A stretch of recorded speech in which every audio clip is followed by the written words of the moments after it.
US की एक study है, वो कहती है कि 10 इयर्स के बाद जॉइंट रिप्लेसमेंट का पैंडमिक आने वाला है।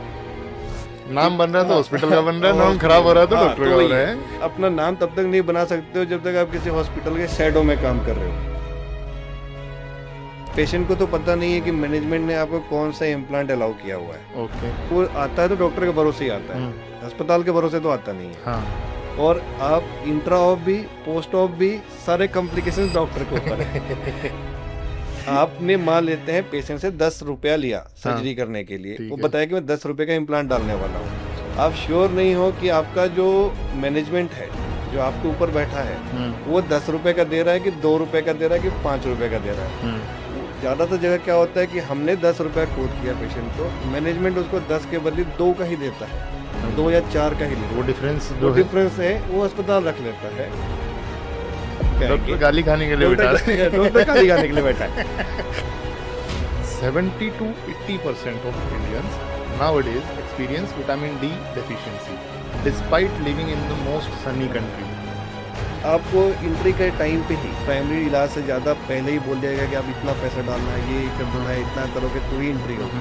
तो वो रेड फ्लैग साइन है। अगर आप दिन में 2 से 3 बार ब्लैक कॉफ़ी कंज्यूम कर रहे हो, it is completely good for your bones, लेकिन उस चक्कर में हम कभी इस टाइम पे हमारे पास सबसे ज़्यादा सप्लीमेंट एक्सेस है। यस, फिर भी सबसे ज़्यादा बोन हेल्थ प्रॉब्लम्स अगर हमारे अंदर ही है तो सप्लीमेंट इंडस्ट्री क्या है, फिर वो क्या है? कैल्शियम और vitamin D at least once in year तो चेक करना चाहिए हमारा। एक इन्फ्लुएंसर है, उन्होंने प्रोटीन पाउडर लॉन्च किया, तो उन्होंने जिस दिन प्रोटीन पाउडर लॉन्च किया उसके शायद 1 मिलियन समथिंग वो सोल्ड आउट हो गए within an hour. Okay. Nobody knew whether is good और नॉट। मान के चलिए मेरे घुटने में दर्द है पिछले 1 साल से 2 साल से या 2 महीने से, कितने दिन में लगा है, तो मुझे कहाँ कंसिडर करना चाहिए कि नी रिप्लेसमेंट सर्जरी की मुझे अभी ज़रूरत है? एक ऑर्थोपेडिशियन के लिए या फिर एक हॉस्पिटल की मैनेजमेंट के लिए is implant a way of corruption?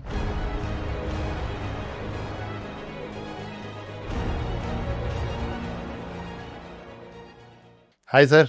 Hello Naveen. So I was very excited to see you actually. Same here दोस्त। How are you? I am good. अभी मैं भी बहुत एक्साइटेड था, अभी कुछ वीडियोस देखे मैंने पुराने, अच्छा। तो आज कैसे मैं लगे बहुत, आपको? हाँ, बहुत बढ़िया है। क्या एक्सपेक्ट कर रहे थे मतलब हमसे? मतलब मैं तो नर्वस हूँ टू बी ऑनेस्ट, अभी भी अरे नर्वस तो हम थे। क्योंकि हमने जो पुराने वीडियोस देखे तो उसमें जो लोग आए थे उन्होंने बहुत अच्छी बातें की है, तो पता नहीं मैं कैसा बोल पाऊंगा, कैमरा इतना सामने पहली बार देख रहा हूँ, तो इसलिए थोड़ा नर्वस हूँ। सुबह ज़्यादा था, अभी थोड़ा 2-3 मिनट में ठीक लग रहा अच्छा, ठीक है। है। हमने कंफर्ट कर दिया है। कंफर्टेबल है। अच्छा sir, you are an orthopaedic surgeon right now practicing in Haridwar, Dehradun area. So actually I want to, my first question is, what is your mission as an orthopedic surgeon?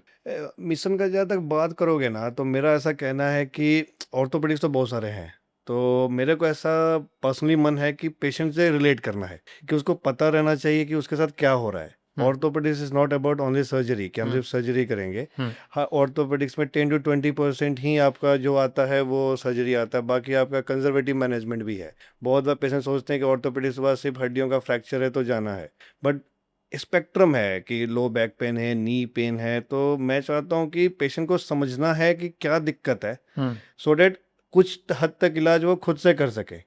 मतलब सारा कुछ doctor के ऊपर dependent ना रहे। Health awareness बहुत कम है India में ओवरऑल, इवन मेनली औरतों में बहुत कम है, तो पेशेंट को पता ही नहीं रहता कौन से एक्सरसाइजेस करने हैं, कौन सी चीज़ें लेनी है, मेरे ख्याल से कैसा वो पोस्चर ज़्यादा है। पेन किलर्स पे ज़्यादा रिलाई पेन करते किलर्स ज़्यादा रिलाई करते हैं, सही बोल रहे हो आप। जैसे लोकल फार्मेसीज में चले गए, हाँ। घुटने का दर्द हो, जाके फार्मासिस्ट को बोला कि आप मुझे एक पेन किलर दे दो, तो इंडिया में ओवर द काउंटर तो सारी मेडिसिन ऑलमोस्ट अवेलेबल रहती हैं, तो वो लेते हैं। फिर जब एक्सट्रीम कंडीशन में ख़राब हो जाता है तब हमारे पास आते हैं। उस टाइम पे भी बहुत बार ऐसा होता है कि हम पेन किलर देंगे, तो फिर पेशेंट समझ नहीं पाएगा कि उसके साथ क्या दिक्कत है, और वो अपने रिश्तेदारों को बता नहीं पाएगा कि भाई मेरे साथ ऐसा हुआ तो मैंने ये गलतियाँ की। तो हमारा मेन मिशन ऐसा, मेरा पर्सनल ऐसा फीलिंग है कि पेशेंट को एजुकेट करना। मैं यूजुअली ओपीडीज में टाइम बहुत देता हूँ पेशेंट्स को, क्योंकि मेरा ऐसा मानना है पेशेंट समझना चाहिए तो जैसे आपने अभी बात की कि जो लोकल लोकल केमिस्ट है या प्रैक्टिशनर्स हैं, सो वो आपके लिए एक चैलेंज है, तो उससे कैसे कोप अप करते हो फिर? इससे प्रैक्टिकली तो कोप अप करना बहुत मुश्किल है। अभी हमने जब प्रैक्टिस स्टार्ट की तो सीनियर से भी बात किया, उन्होंने बोला ये प्रैक्टिकली पॉसिबल नहीं है क्योंकि दोनों एंड से है। हुँ, पेशेंट भी सोचता है कि हम थोड़ा अपने लोकल प्रैक्टिशनर्स पे बिलीव भी हो जाता है हुँ, कि ये फार्मासिस्ट को मैं 10 सालों से जानता हूँ, 20 हुँ, सालों से हुँ, जानता हुँ। हूँ। फिर आपको ओपीडी कंसल्टेशन नहीं देना है, किसी के पास नहीं जाना है। पैसा एक उम, फैक्टर है इंडिया मेबी में। ये क्या एक फैक्टर है कि पेशेंट कहीं न कहीं स्टार्टिंग में झिझकता है, वो फाइनेंशियल इश्यूज़ के कारण या फिर वो बड़ी-बड़ी बिल्डिंग देख के यस। हॉस्पिटल्स की, कि यार मैं अंदर जाऊँगा तो एक मतलब। बिल्कुल, उससे झिझकता है, फिर उसको ऐसा लगता है बहुत बार, क्योंकि हम भी तो बचपन से डॉक्टर बने नहीं हैं, हुँ, कि हम हॉस्पिटल जाएँगे तो कुछ इन्वेस्टिगेशंस कराएँगे, तो कुछ पैसा तो उसमें भी आपको ऐड हो जाएगा कि इन्वेस्टिगेशंस करना है, जबकि वो उसके अच्छे के लिए कि आप डायग्नोसिस पे पहुँचना चाहते हो इसलिए आप हुँ, इन्वेस्टिगेशन करा रहे हो। हुँ, बट पेशेंट को शॉर्ट टर्म रिलीफ चाहिए ओके, कि मेरे को पेन हुआ है, हुँ, पेन किलर ले लो, वो सेफेस्ट ऑप्शन है उसके लिए कि गेट अ आप पिल एंड हाँ, गेट क्योर्ड, यस, सिंपल है। Yes, yes. No need to consult an orthopaedician. और उनको ऐसा लगता है we will consult an orthopaedician only when it is in the final stages. जब वो आपका ओके, लोकल फार्मासिस्ट बोल देता है हुँ, या लोकल प्रैक्टिशनर बोल देता है कि ठीक नहीं हो रहा यार, एक बार ऑर्थो वाले को दिखा लो, आप एक्स-रे हुँ, करा लो, हुँ।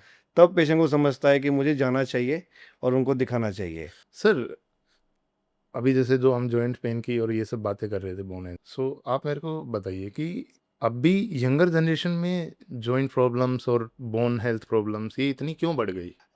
इसमें तो 2-3 चीज़ें बोलूँगा कि जो 2 तरह के एक्सरसाइज़ है सिंपल, स्ट्रेंथ ट्रेनिंग है हुँ, और जो हम जिम में कर रहे हैं या फिर सप्लीमेंट्स की तरह ले रहे हैं। हुँ, जो हमारा प्रीवियस जनरेशन था वो ज़्यादातर स्ट्रेंथ कोर स्ट्रेंथनिंग में था, तो हुँ, उनके जो क्वाड्रिसेप्स थे, हैमस्ट्रिंग्स थे या अपना पारास्पाइनल मसल था, वो हमारे कंपैरिजन में ज़्यादा स्ट्रॉन्ग था। ओके, सेकंड, बहुत सारी मल्टीफैक्टोरियल है, जैसे कि एक तो हमारा पोस्चर है कि जो आजकल जो आईटी सेक्टर है या हम खुद हैं, हमारा लॉन्ग स्टैंडिंग सिटिंग जॉब है, तो हमारा पोस्चर गलत है। बहुत बार हम जिम में जाते हैं और वेट उठाते हैं, पूरी नॉलेज नहीं है उस पूरी बारे में। नॉलेज नहीं है। इवन जो जिम ट्रेनर होते हैं, हुँ, वो भी with half knowledge, just because हम उनको एस्पायर क्यों करते हैं? क्योंकि हमें लगता है कि उसकी बॉडी अच्छी है, तो ये हमें अच्छा सिखाएगा। ओके, क्योंकि अगर आप किसी भी जिम में जाते हो, आप पूछते हो कि बाइसेप्स, ट्राइसेप्स क्या है? तो बाइसेप्स क्या होता है? नाम ही बाइसेप क्यों है या फिर ओके, क्यों करता है? उनको पता नहीं है। डेफ़िनिटली वो मेडिको नहीं है, बट वो जो भी बताते हैं, मेबी कुछ लोगों का अच्छा हो सकता है, but most of them don't know anything. Just okay. उन्होंने वेट उठाया है, मसल अच्छा बिल्ड किया है, सप्लीमेंट लिया है, ट्रेनर बन गए और हम उनको देख के इंस्पायर होते हैं और हम उनको जाके अप्रोच करते हैं। So basically nowadays those are the new educators of new society, maybe educator society, true. You अभी कैन से पेशेंट्स दैट। को भी ऐसा लगता है कि डॉक्टर को देखने से अच्छा है कि आप इन इन्फ्लुएंसर्स के पास जाइए। हुँ, गूगल आजकल आ गया है, मेटा आ गया है, एआई आ गया है, तो उनसे आप इंफॉर्मेशन एक्सट्रैक्ट कीजिए। फिर दूसरा जो आपने बोला, हमारा बोन वीक हो रहा है हुँ, क्योंकि हुँ, हमारा सन एक्सपोजर भी कम है। अब हुँ, जैसे मेरा खुद का एग्जांपल देखोगे तो अब हम सुबह से प्रैक्टिस स्टार्ट करते हैं, बाई एंड 7 पीएम 8 पीएम को फिनिश होता है, तो सन हुँ, एक्सपोजर बहुत लिमिटेड है। फिर हमारे डाइट का भी फ़र्क है कि हुँ, जो हमारा वेजिटेरियन डाइट है उसमें विटामिन की थोड़ी डिफिशियंसी है। हुँ, हम ज़्यादातर प्रोसेस्ड फूड लेते हैं। ओके। तो मल्टीफैक्टोरियल है जिसकी वजह से आजकल यंग जनरेशन्स में ज़्यादा हो रहा है। इवन डेटा भी ऐसा कह रहा है कि जो निकोटीन है, हुँ, जो हमारा सिगरेट और टोबैको है, हुँ, हुँ, हुँ, इसका कंजम्पशन अभी रिसेंटली मैंने कहीं स्टडी में पढ़ा कि ओवर 10 इयर्स ये 3 फोल्ड टू 4 फोल्ड बढ़ गया है, जो ओके, कि डॉक्यूमेंटेड है, जो कि गवर्नमेंट की डेटा कहती है। जो ओके। हम अनडॉक्यूमेंटेड जो ड्रग्स या फिर किसी भी प्रकार का स्मोक ले रहे हैं, वो अगर हम छोड़ देते हैं तो गवर्नमेंट डेटाज़ के हिसाब से जहाँ तक मुझे पता है 3 टू 4 टाइम्स बढ़ गया है। नहीं, निकोटीन तो बोन को वीक करेगा। स्मोकिंग जैसे आपने बोला, जी। तो ये बोन हेल्थ भी डिस्टर्ब बोन, करता है हमारी? ये आपने बहुत अच्छा पूछा। बहुत बार पेशेंट सोचता है कि हमें स्मोकिंग करेंगे तो सिर्फ़ हमारा सिर्फ लंग्स लंग्स, खराब हाँ, होगा। ये एक, हाँ, ये एक मिथ है हाँ, क्योंकि स्मोकिंग हमेशा हम कहते हैं, ये बुक से डॉक्यूमेंटेड है कि अल्कोहल से ज़्यादा खराब है, बिकॉज़ आप स्मोक करोगे तो जो निकोटीन है, हुँ, वो हमारे नर्वस सिस्टम को भी खराब करेगा। अब मैं ऑर्थोपेडिशियन हूँ तो बोन पे सिर्फ़ बात करता हूँ कि जो चीज़ से बोन बनता है उसी को वो मार देता है। ओके, ऑस्टियोसाइट से बनता है, ऑस्टियोब्लास्ट से बनता है, उनको सप्रेस कर देता है निकोटीन। ओके। तो बोन हीलिंग इम्पेयर करता है और ऑस्टियोपोरोसिस ज़्यादा होगा। Sir, if we have to compare these two to three things, smoking, alcohol, and obesity या ओवरवेट, जी। सबसे ज़्यादा क्या इफेक्ट करता है बोन हेल्थ? थियोरेटिकली तो स्मोकिंग करता है, ओके। क्योंकि अल्कोहल का उतना ज़्यादा असर आपके बोन पे नहीं है, तो कुछ कुछ हद तक है, बट वो थोड़ा बहुत सप्रेस करता है। ओबेसिटी का भी है, क्योंकि ओबेसिटी अपना इनडायरेक्टली जब आप जितना आपका जितना वेट बढ़ेगा उतना ही आपका लोड बोन पे बढ़ेगा। इवन जब जितना आपका फैट रहता है उतना ही हमारा ऑस्टियोब्लास्ट जिस चीज़ से हड्डी बन रही है वो सप्रेस होगा। बट ओवरऑल आप मुझे एक पूछोगे, smoking is the next cancer, मतलब मैं यही कहूँगा कि ओके। स्मोकिंग ही कैंसर है, नॉट ओनली लंग कैंसर, अब बोन के लिए भी it's equivalent to cancer. So you are saying that joint problems, जो यंगर जनरेशन जी में जो हमारी बात हुई थी स्टार्टिंग में, जी। यंगर जनरेशन में इसलिए बढ़ी क्योंकि because of modern lifestyle modern change. Lifestyle, true true. Processed food हो गया, स्टेरॉयड हो गया, ओके। जैसे एक तो कोविड का भी इम्पैक्ट है ऑर्थोपेडिक्स में, कि कोविड की क्या? वजह से हमने लाइफ सेव करना उसमें इम्पोर्टेंट था। हर ओके। डॉक्टर ने हमने भर भर के स्टेरॉयड दिया हुआ है, सो उस टाइम पे स्टेरॉयड ओवर यूज हुआ। ओवर यूज हुआ है। तो और इसीलिए यूएस की एक स्टडी है, वो कहती है कि 10 इयर्स के बाद जॉइंट रिप्लेसमेंट का पैंडमिक आने वाला है, क्योंकि हमने जो 19 टू 21, जो भी 18 टू 21 हमने कोविड का पैंडमिक देखा, वैसे ही 10 इयर्स के बाद हिप रिप्लेसमेंट और जॉइंट रिप्लेसमेंट का पैंडमिक आने वाला है, ओके। क्योंकि हमने स्टेरॉयड दिया है, उस समय जान बचाना जरूरी था। तो डेफिनेटली हम वो उस समय के लिए सही स्टेप था। सो ये भी तो हमारी जिम्मेदारी बनती थी कि उस टाइम पे जान बचानी पड़ी, लेकिन उसके बाद भी तो लोगों को एजुकेट करना चाहिए था ना, आगे प्रिवेंशन के लिए, आगे आने वाला जो ये आपने बोला जी पेंडेमिक, जी। उसके लिए प्रिवेंट तो करना पड़ेगा हमें। तो ये थोड़ा हमारे कंट्री का मुझे ऐसा लगता है कि ड्रॉबैक है, मे बी हमारा 1.4 बिलियन पॉपुलेशन है, या फिर गवर्नमेंट की इनसफिशिएंसी है, वो मैं क्या बोल नहीं सकता हूँ, कि हम अपना या तो हम एजुकेट नहीं होना चाहते हैं या सरकार एजुकेट नहीं करना चाहता है। दोनों रीज़न में अब क्या है मैं ये सच नहीं बता सकता हूँ, क्योंकि मुझे आइडिया नहीं है सरकार के पास उतने रिसोर्सेज हैं कि नहीं गवर्नमेंट को पेशेंट को एजुकेट करने के लिए। आइडली हमें एजुकेट होना चाहिए, करना चाहिए। डू यू थिंक कि गवर्नमेंट जैसे बाकी डिजीजेस को प्राइमरी उस पे जी लेती है कि अपने उस पे कि हाँ ठीक है, इन डिजीज को एरेडिकेट करते हैं, इन चीज़ों को हटाते हैं, इन डिजीज पे फोकस करते हैं। सो मैंने पर्सनली आज तक जी नहीं सुना कि जी। गवर्नमेंट ने कोई कैंपेन चलाया हो बोन हेल्थ के या किसी भी रिगार्डिंग। सो ये नेग्लेक्टेड फील्ड है क्या? नेग्लेक्टेड है, आपने सही बोला। इवन अब्रॉड में भी आप देखेंगे तो बोन हेल्थ उतना प्रायोरिटी पे नहीं है ओके। जितना कि आपको बाकी चीज़ों के बारे में वो डिस्कस करते हैं। आपको कैंसर जैसे कि अवेयरनेस है, या कोई किसी भी और चीज़ों के लिए अवेयरनेस है, उतना बोन के लिए इवन अब्रॉड में भी ज़्यादा अवेयरनेस नहीं है। ओके। सो एक बात बताइए सर, मैं जब ये रिसर्च कर रहा था, जब आपसे बात करने के लिए, जब मैं इंटरव्यू के लिए तैयार हो रहे थे, सो मैंने एक चीज़ पढ़ी थी कि everybody may not be getting diabetes और hypertension in younger generation, but we are all destined to get osteoporosis in our 30s और 40s। या ये आपने सही बोला है, किसी स्टडी में भी है।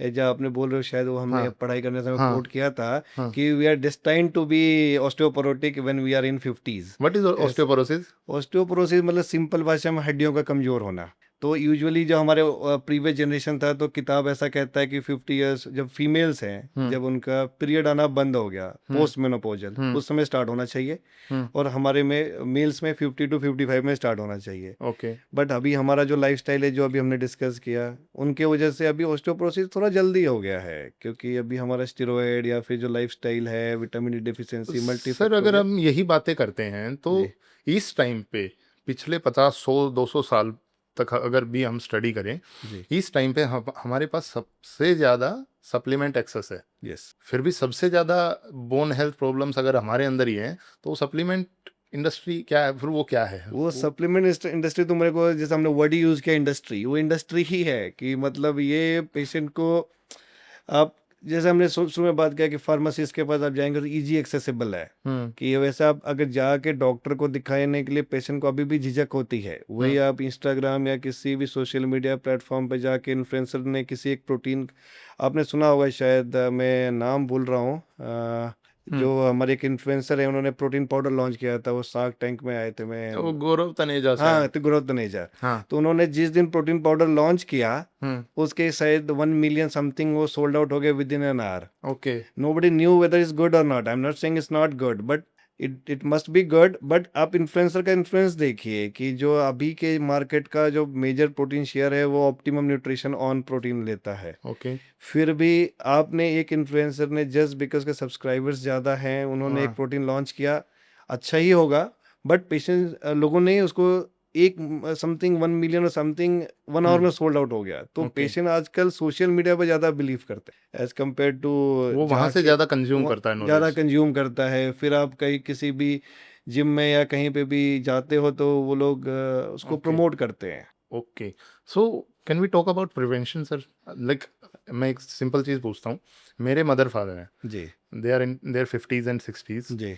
सो how do I prevent them from developing bone health problems? तो आइडियली तो मेरे को ऐसा कहना है इसमें कि हमें कैल्शियम और vitamin D at least once in year तो चेक करना चाहिए हमारा। उसके बाद से कुछ ओके। इन्वेस्टिगेशन है, डेक्सा स्कैन है, bone mineral density what is test है। DEXA scan? डेक्सा स्कैन ये स्कैन है जिससे कि हम बोन के हमारे शरीर के 2 या 3 पैरामीटर को पकड़ते हैं। सिर्फ उन पर्टिकुलर डिस्टल एंड रेडियस हो गया, हमारा प्यूबिस हो गया, हम्म। हमारा फिमोरल नेक हो गया, ऐसे हम्म। हड्डियों का बोन डेंसिटी वहाँ पे चेक करके हम्म। एक ऑब्जेक्टिव फाइंडिंग देते हैं ओके। कि आपका बोन अभी इस लेवल पे है। ओके। तो उसके अकॉर्डिंग हम ट्रीटमेंट करते हैं, बट डेफिनेटली डेक्सा स्कैन थोड़ा कॉस्टली है, हर जगह एक्सेसिबल नहीं है। हम्म। तो हम जनरल पब्लिक को अवेयर करने के लिए कहते हैं कि एटलीस्ट आप कैल्शियम विटामिन डी करते रहिए। एटलीस्ट आप जब 45 या 50 क्रॉस करते हैं हम्म। तो करना चाहिए रेगुलर चेकअप। आपको एवरीडे वॉक करना चाहिए, मिनिमम 15-20 मिनट्स वॉक ओके। करना चाहिए, मॉर्निंग इवनिंग वॉक होना ओके। चाहिए। फिर आप अपने मसल स्ट्रेंथनिंग पे ध्यान देना है। नॉट मैं जिम पे ध्यान नहीं देने के लिए बोल रहा हूँ, जैसे कि हमारा हम्म। क्वाड्रिसेप्स हो गया, हैमस्ट्रिंग हो हम्म। गया, कुछ स्क्वाट्स करें, कुछ हम्म। ट्रेडमिल पे करें, साइकिलिंग करें, जी। वो सब पे थोड़ा ध्यान देना है। So, and what are the dietary changes that we can make? Dietary changes में एज सच हमें हाई प्रोटीन और Sir, high give me calcium. 3 foods that benefit my bones, and give me 3 foods that harm my bones. तो And I'm इसमें actually consuming. या तो इसमें सबसे simple कर देते हैं कि 3 हो या 30 हाँ हो, हाँ हाँ हाँ कंफ्यूजन खत्म हाँ। करने के लिए हमें कार्बोहाइड्रेट छोड़ना है। जितना कम कार्बोहाइड्रेट कंज्यूम करेंगे, Okay. High protein, high calcium और लो कार्बोहाइड्रेट डाइट लेना है। Okay. कार्बोहाइड्रेट भी हमारा बोन हेल्थ को खराब क्यों करता है? वो ऑस्टियोब्लास्ट को सप्रेस करता है। Okay. तो इस तरह से वो कार्बोहाइड्रेट जो भी हम जैसे हम चीनी लेंगे या जो भी रिफाइंड शुगर्स लेंगे, जो आप नेचुरल जैगरी ले सकते हो, जैगरी का इम्पैक्ट उतना नहीं है। Okay.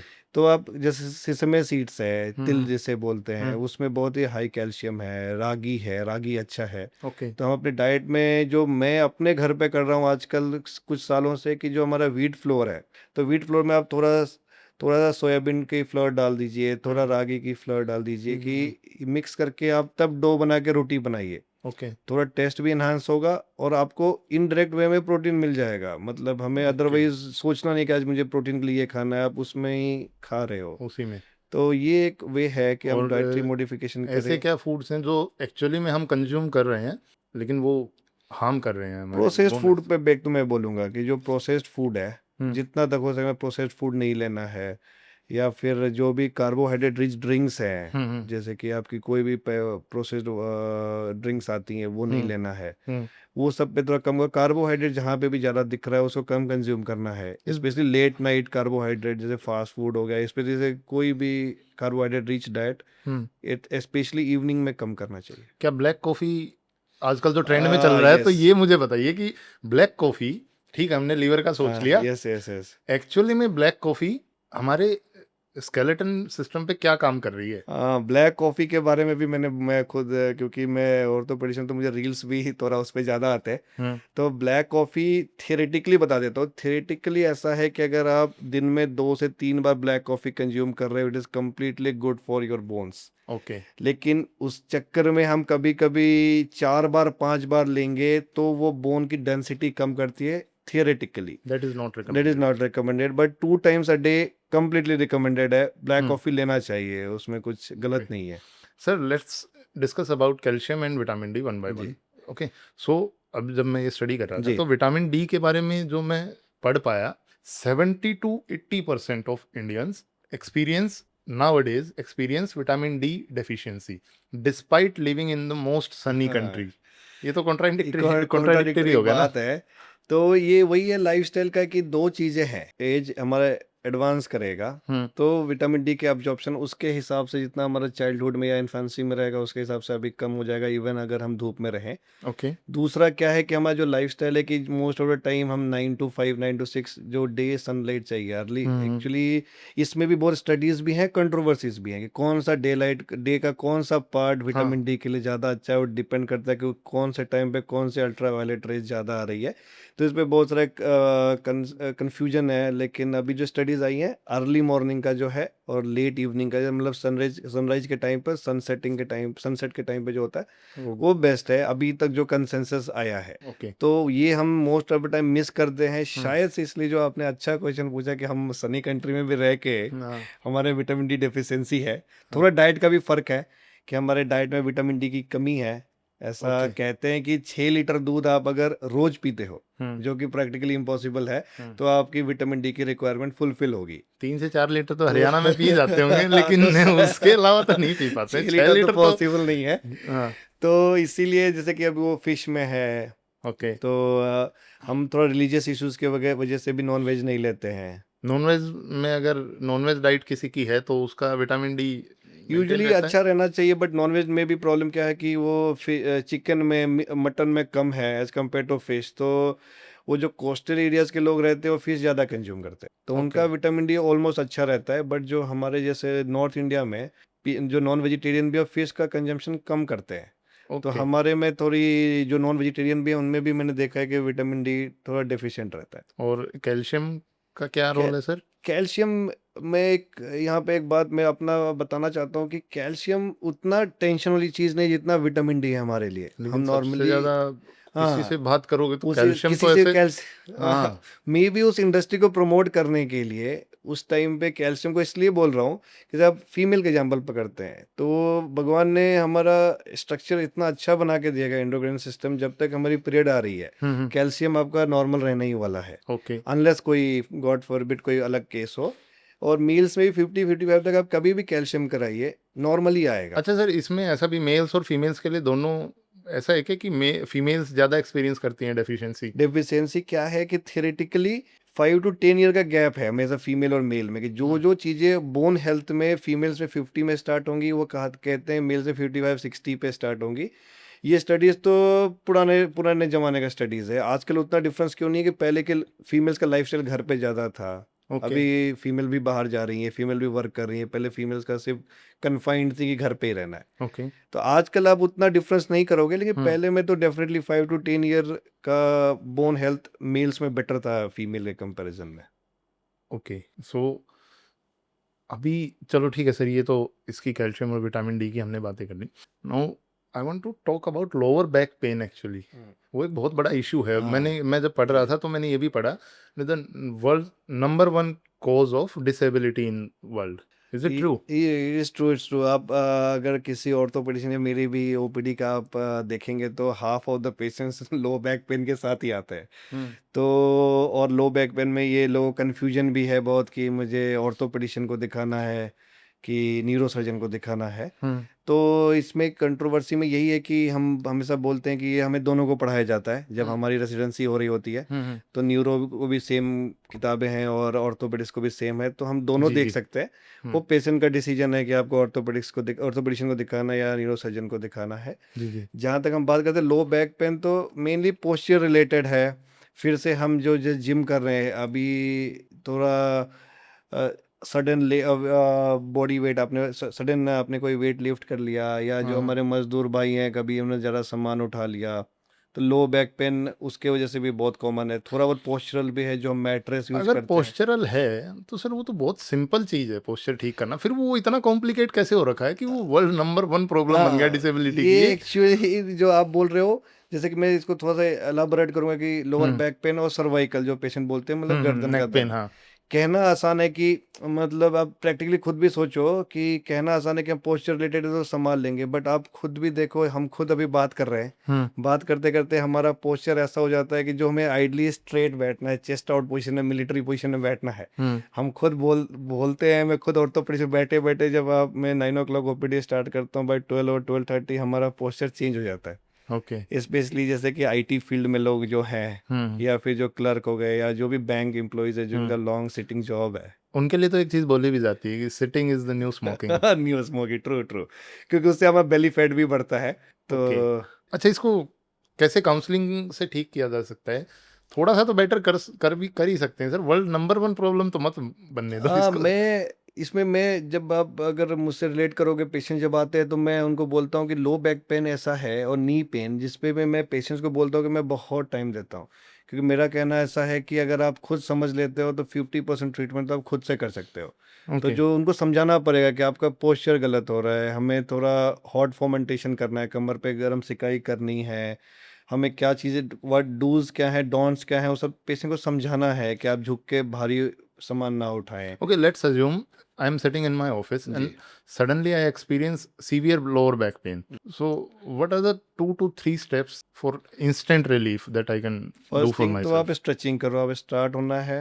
Okay. पहले तो हम ये समझ जाएंगे कि लो बैक पेन क्यों होता है, क्योंकि सिंपल भाषा में जब भी हमारा फ्लेक्शन होगा, मतलब हम्म, हम कमर झुकाएंगे आगे की तरफ। आगे की तरफ, तब अच्छा। हमारा लो बैक पेन होगा, क्योंकि जो हमारे नर्व्स रहते हैं वो पीछे रहते हैं, वो हम्म। स्ट्रेच होंगे तो आपको पेन होगा। ओके। तो सिंपल करना, जिसे हम बहुत बार स्ट्रेचिंग बोलते हैं, मतलब सीधा खड़े होके हमें पीछे की तरफ जाना है, ओके। जो चीज़ हुआ है उसको उल्टा कर देना है। ठीक है। दूसरा, अगर आपको यूजुअली होता ही रहता है तो आप एक अपने पास हॉट वाटर बैग रख सकते हैं, ओके। क्योंकि जब भी हमारा लो बैक पेन होता है तो हमारा मसल्स स्पाज्म में चला जाता है, कॉन्ट्रैक्ट हो जाता है। तो उसको रिलीव करने के लिए, अगर हम स्पाज्म को रिलीव करने के लिए अगर हॉट फॉर्मेंटेशन देंगे तो आपको ऑलमोस्ट इमीडिएट रिलीफ मिल जाएगा। ओके। और क्या ऐसे सिम्टम्स हैं कि जब मुझे ऐसा लगे कि ये मुझे खुद से नहीं टैकल करना चाहिए, मुझे एक ऑर्थोपेडिक के पास जाना चाहिए, वो क्या सिम्टम्स हैं? डेंजरस सिम्टम्स क्या हैं इसमें लोअर ये बैक पेन लोअर में? बैक पेन में अगर पहले चीज़ तो लोअर बैक पेन आपका रेडिएट हो रहा है पैरों में, ओके। अगर किसी भी पैर में या तो दोनों पैर में जा रहा है या किसी एक पैर में, ओके। तो first thing you should concern orthopaedician, क्योंकि रेडिएशन का ही मतलब है कि वहाँ पे कोई नर्व कंप्रेस हो रहा है ओके। और वो पैरों में जा रहा है। ओके। तो आप भले लो बैक पेन के लिए ना आए, हम्म। लेकिन जैसे रेडिएशन स्टार्ट हो तब तो आपको मतलब पैरों में जाने लग जाए पैरों अगर में दर्द जाने तो? लगे, कमजोरी लगने लगे, झंझनाहट होने लगे पैरों में, ओके। तो आपको कंसल्ट करना चाहिए। Okay. Sir, what are the main 2 to 3 professions that are more likely to get lower bone back health pain, problems, lower back problems तो और इसको हम सर्वाइकल सिंप्लीफाई प्रॉब्लम्स? कर देते हैं कि जो मेजर बोन है प्रॉब्लम है, एक तो लोअर बैक पेन है और दूसरा नी पेन है। तो लॉन्ग स्टैंडिंग जो भी जॉब रहेंगे, हमारे ट्रैफिक पुलिस हो गई या फिर जो भी वॉचमैन हो गए, हम्म। जिनका लॉन्ग स्टैंडिंग जॉब है, उनका नी पे प्रेशर ज़्यादा पड़ता है, तो नी पेन उनके लिए एक मेजर बात है। और हम्म। जो भी सिटिंग जॉब है, ओके। आईटी का हो गया, बैंक एम्प्लॉयज़, क्लर्क हो गए, इन लोगों में हमारा लोअर बैक पेन और नेक पेन ये मोस्ट कॉमन है। ओके।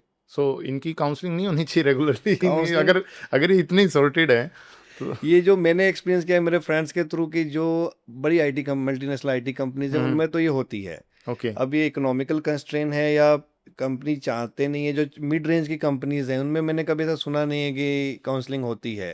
ओके। मैं नया नया हरिद्वार में आया था तो मुझे 3-4 बार छोटे मोटे हॉस्पिटल और छोटे मोटे उसमें गया था मैं कैंप के लिए। तो मेरा जो एक्सपीरियंस है जिसकी वजह से मैंने बंद कर दिया है, लास्ट 1 साल 2 साल से मैं कहीं जा नहीं रहा हूँ, कि मैं समझ जाता हूँ वो सिर्फ अटेंडेंस देने के लिए आते हैं कि हाँ अच्छा, हमारी हेल्थ उनको फोर्स ऑर्थोपेडिशियन किया गया है क्या? फोर्स किया गया अच्छा। है कि ऑर्थोपेडिशियन का सुन लो आप, हम्म। क्योंकि उनको शायद से आगे प्रमोशन या रिकमेंडेशन के लिए चाहिए रहती है, ओके। या जो भी गवर्नमेंट की स्कीम होगी उसमें, तो ओके। इसलिए अब मैं जाता नहीं हूँ ओके। सब में। सर, अभी बोन कंडीशंस के बारे में हम अगर बात करें जी।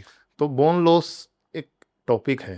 तो what is the type of bone losses that तो कॉमन टाइप्स? बोन लॉस मतलब ये तो एक जेनरिक टर्म हो गया कि बोन लॉस हो रहा है। अब हम्म। एक्चुअली बोन लॉस पहले तो बनाया गया था जब बोन लॉस का टॉपिक आया था कि ऑस्टियोपोरोसिस के लिए, कि ओके। आपका बोन लॉस हो रहा है। व्हाट इज अब ऑस्टियोपोरोसिस? ऑस्टियोपोरोसिस मतलब सिंपल भाषा में हड्डियों का कमजोर होना। ओके। भगवान ने एक बैलेंस बहुत अच्छा बना के दिया है हम्म। कि कुछ चीजें हड्डियां बनाएंगी, कुछ चीजें हड्डियां तोड़ेंगी। ओके। अब कुछ कंडीशंस में इसमें हड्डियां ज़्यादा टूटने लग जाएं, जैसे कि आपका स्मोकिंग हो गया, अल्कोहल हो गया, प्रोसेस्ड फूड हो गया, उसमें कम हो जाएंगी। हम्म। और जिन चीज़ों में भी आपको, अगर आप जैसे कैल्शियम ले रहे हो, विटामिन डी ले रहे हो, तो बढ़ेंगी। तो जब ओके। भी ये इम्बैलेंस आएगा तो ऑस्टियोपोरोसिस होगा। जब भी हड्डियां ज़्यादा टूटेंगी एज कम्पेयर टू बनना, हम्म। तो हमारा ऑस्टियोपोरोसिस अच्छा, होगा। एक तो ये हो गया। तो एक ऑस्टियोपोरोसिस है। फिर कुछ सर्जरी रिलेटेड भी रहता है, जैसे कि जैसे? हमने सर्जरी किया कि एक कोई आप सोचिए हड्डी है, उसको बहुत ही ज़्यादा तरीके से टूट गई है, 8-10 जगह से टूट गई है और कॉम्बिनेशन हो गया है, मतलब छोटे-छोटे सिंपल भाषा में चूड़ा बन गया है। ठीक है। तो वो जो गैप बनेगा, वो उसकी ब्लड सप्लाई चली जाती है, तो वो बोन यूनाइट नहीं होने वाला है। तो शरीर को एक नया हड्डी बनाना है ऑस्टियोब्लास्ट के थ्रू। ओके।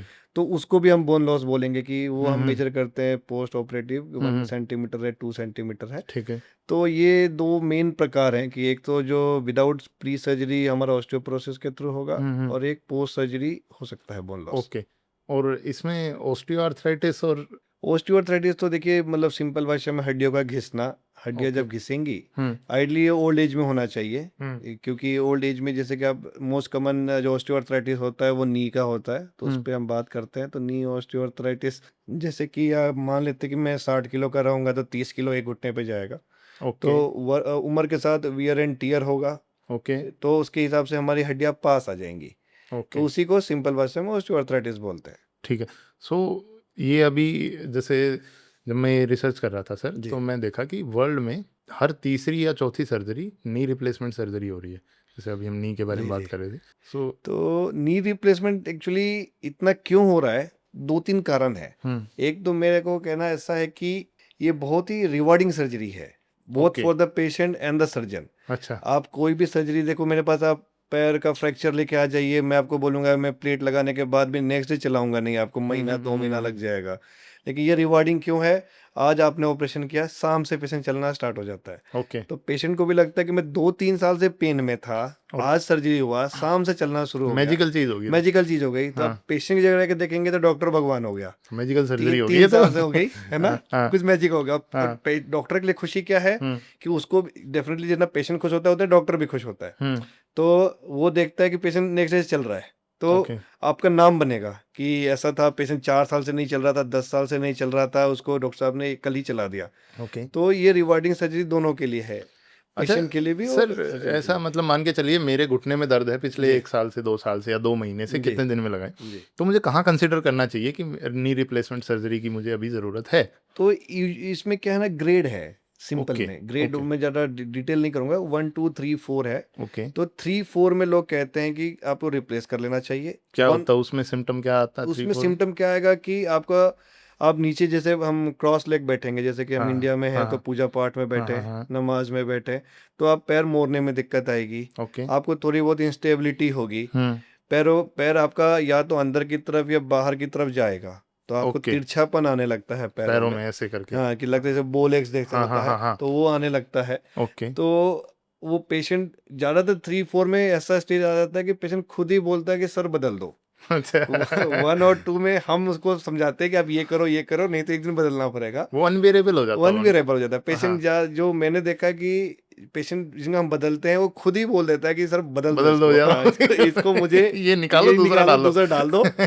और वो अच्छा। सही और है, वो रिवार्डिंग कितना, सर्जरी। मतलब कितने समय तक वो टिकता है वो? तो उस पे भी ना ये है कि आप क्या लेते हैं। जैसे कि अभी मैंने जो शर्ट पहना है, हम्म। ये इससे महंगी शर्ट भी आएगी, इससे सस्ती शर्ट भी आएगी। ओके। वैसे ही इम्प्लांट के ऊपर है कि आप क्या डालते हैं। इम्प्लांट मतलब जो इम्प्लांट शरीर में जो इम्प्लांट शरीर में डल रहा है, वो ये रिप्लेस कर रहे हो जो जो आप, रिप्लेस कर रहे हैं, उसको इम्प्लांट तो बोलते हैं। उसको इम्प्लांट हम बोलते हैं। ओके। तो जो आप रिप्लेसमेंट के लिए जो इम्प्लांट डाल रहे हो, किस चीज़ का डाल रहे हो, किस कंपनी का डाल रहे हो। क्योंकि जैसे कि हम जितनी महंगी गाड़ी लेंगे, हम्म। उतने से फीचर्स ज़्यादा आते हैं, हम्म। उसकी ड्यूरेबिलिटी ज़्यादा रहती है। हम्म। वैसे ही हमारा इम्प्लांट है कि आप जितना महंगा इम्प्लांट लेंगे, उतना ही आपको अच्छा आएगा। क्यों?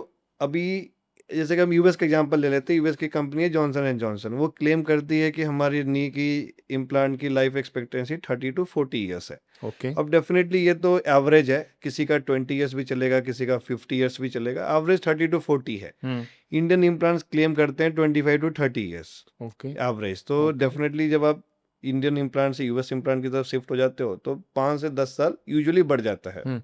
सर, जैसे अभी हमने इम्प्लांट की बात की, तो मैं आपसे एक पूछना चाहूँगा एक्चुअली में, आप जी। अगर आप नहीं बात करना चाहें तो मेरे को बता देना कि एक ऑर्थोपेडिशियन के लिए जी। या फिर एक हॉस्पिटल की मैनेजमेंट के लिए, is implant a way of corruption? और इसमें मैं ये कहूँगा कि ये मिथ भी है। क्यों ऐसा बता रहा हूँ? क्योंकि इसमें कन्फ्यूजन है थोड़ा। अच्छा। कि एक ऑर्थोपेडिशियन ने बोला कि मैं 50,000 रुपए के इम्प्लांट डालूंगा, ठीक है। और एक डॉक्टर ने बोला 1 लाख के इम्प्लांट डालूंगा। तो जनरल पब्लिक में, जब मैं भी ऑर्थोपेडिशियन नहीं बनाता, होता था कि ये जो 1 लाख ले रहे हैं ये अपने नाम के ऊपर ले रहे हैं, जो ओके। बीच का 50,000 होगा ये डॉक्टर साहब ले लेंगे। ओके।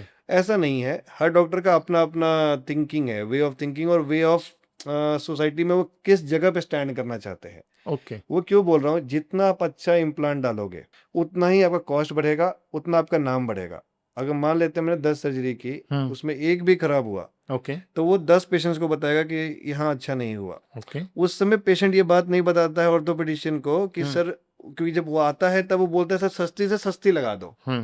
तो हम मान लीजिए वो आके समय बोलने लगता है पैसा नहीं है, ये नहीं है, वो नहीं है, आप जो भी मिनिमम में लगा सकते हो लगा दो। तो मिनिमम में हमने मान लीजिए लोकल इम्प्लांट डाल दी।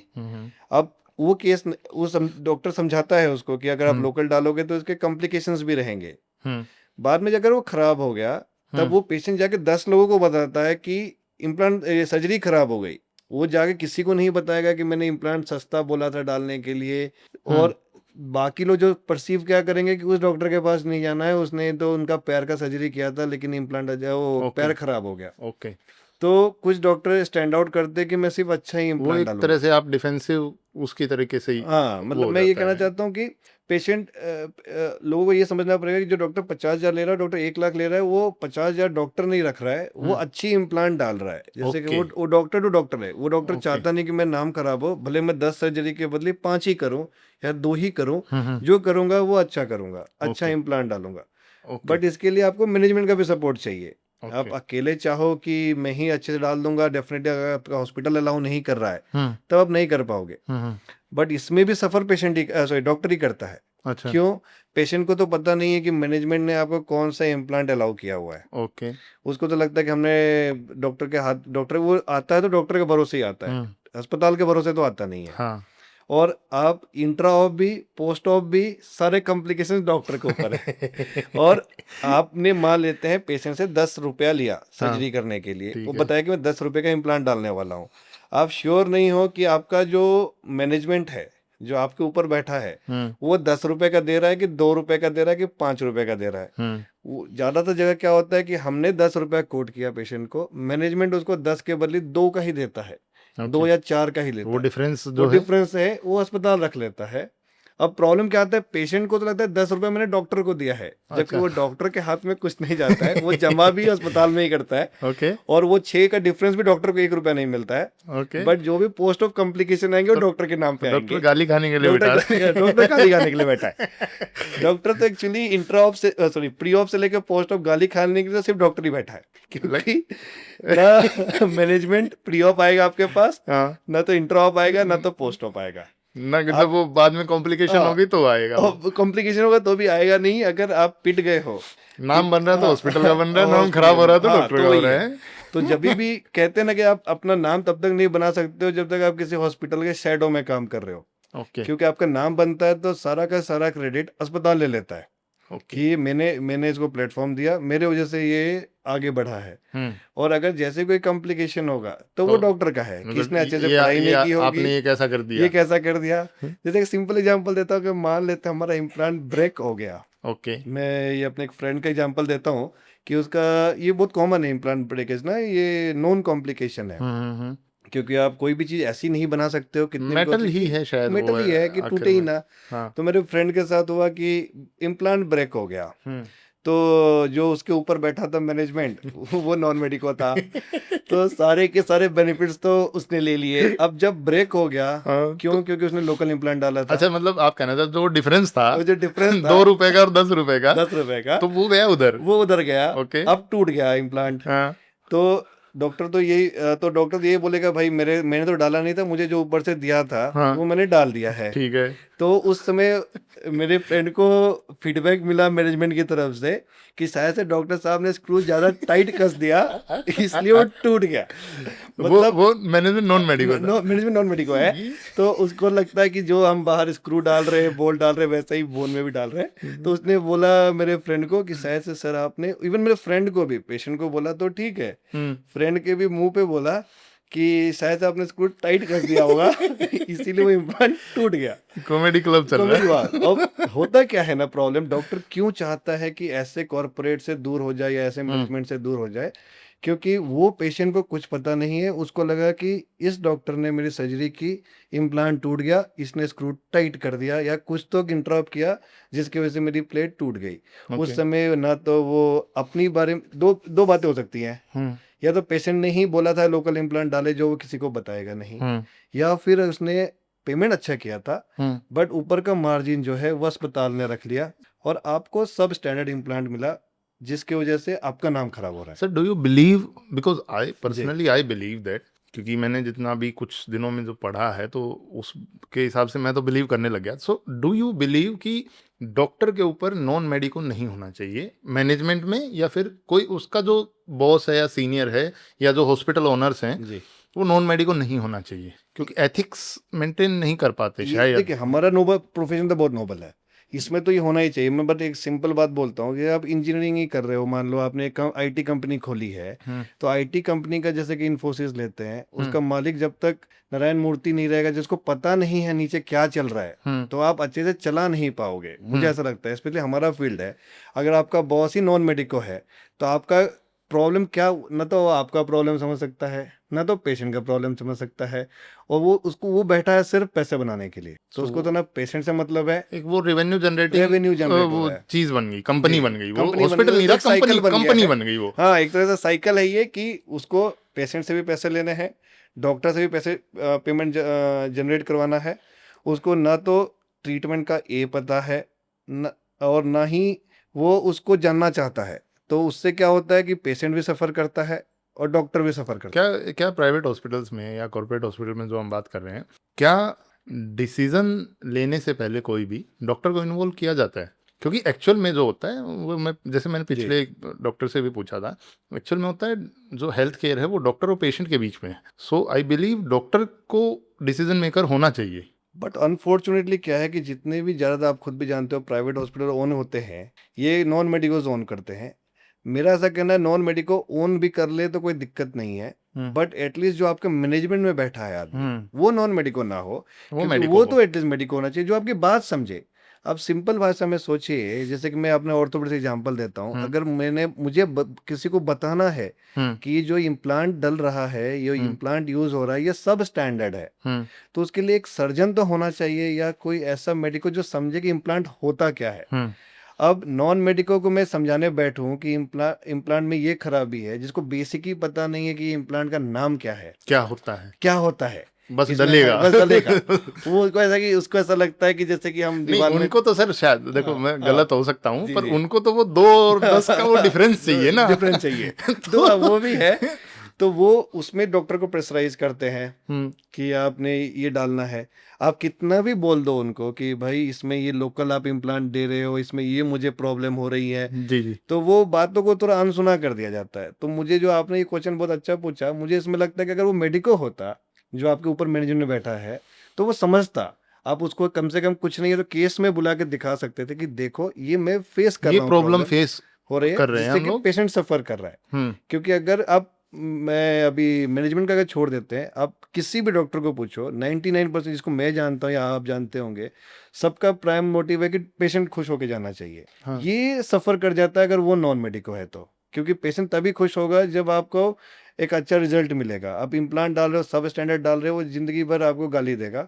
प्रॉब्लम क्या था, वो उसको पता ही नहीं है कि उस मैनेजमेंट में कौन सा वो आदमी है जो कि वो 2 और 10 के बीच का डिफरेंस ले रहा है। वो जिंदगी भर भगवान को भी जब गाली दे रहा होगा तो वो डॉक्टर को ही गाली दे रहा होगा कि इस आदमी को मैंने सर्जरी कराई थी, इसने मेरा खराब कर दिया। तो जो बद्दुआ भी लगता है वो भी वो भी डॉक्टर डॉक्टर को ही लगता है।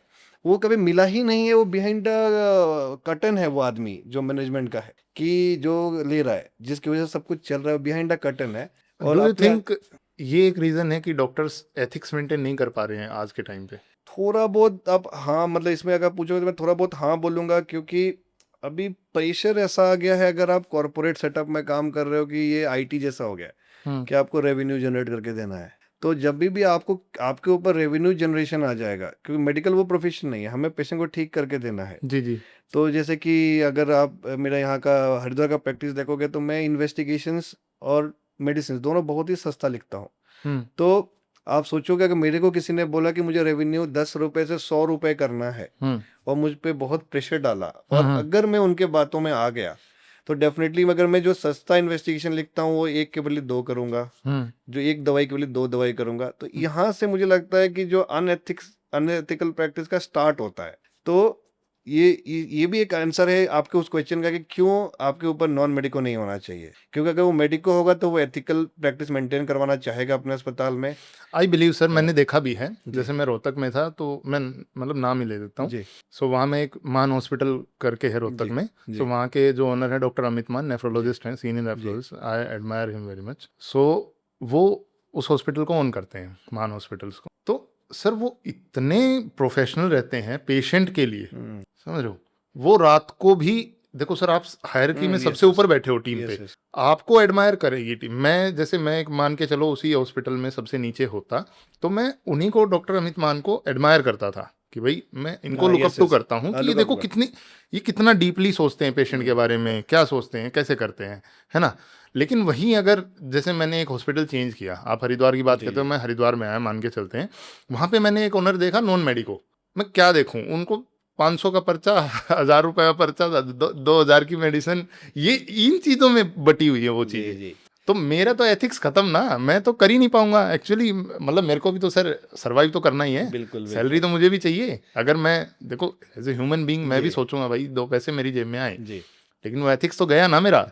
तो वो तो जो आपने जो पूछा ना, वो अनएथिकल प्रैक्टिस का स्टार्ट वहीं से होता है कि अगर आपके ऊपर नॉन मेडिको बैठा है जिसके अंदर खुद का एथिक्स नहीं है, हम्म तो वो आगे भी वही चीज़ें सर्कुलेट होने देगा। दूसरा क्या है कि आपके ऊपर वो कांस्टेंट प्रेशर रहेगा कि मुझे 10 को 100 करना है, 10 को 100 करना है।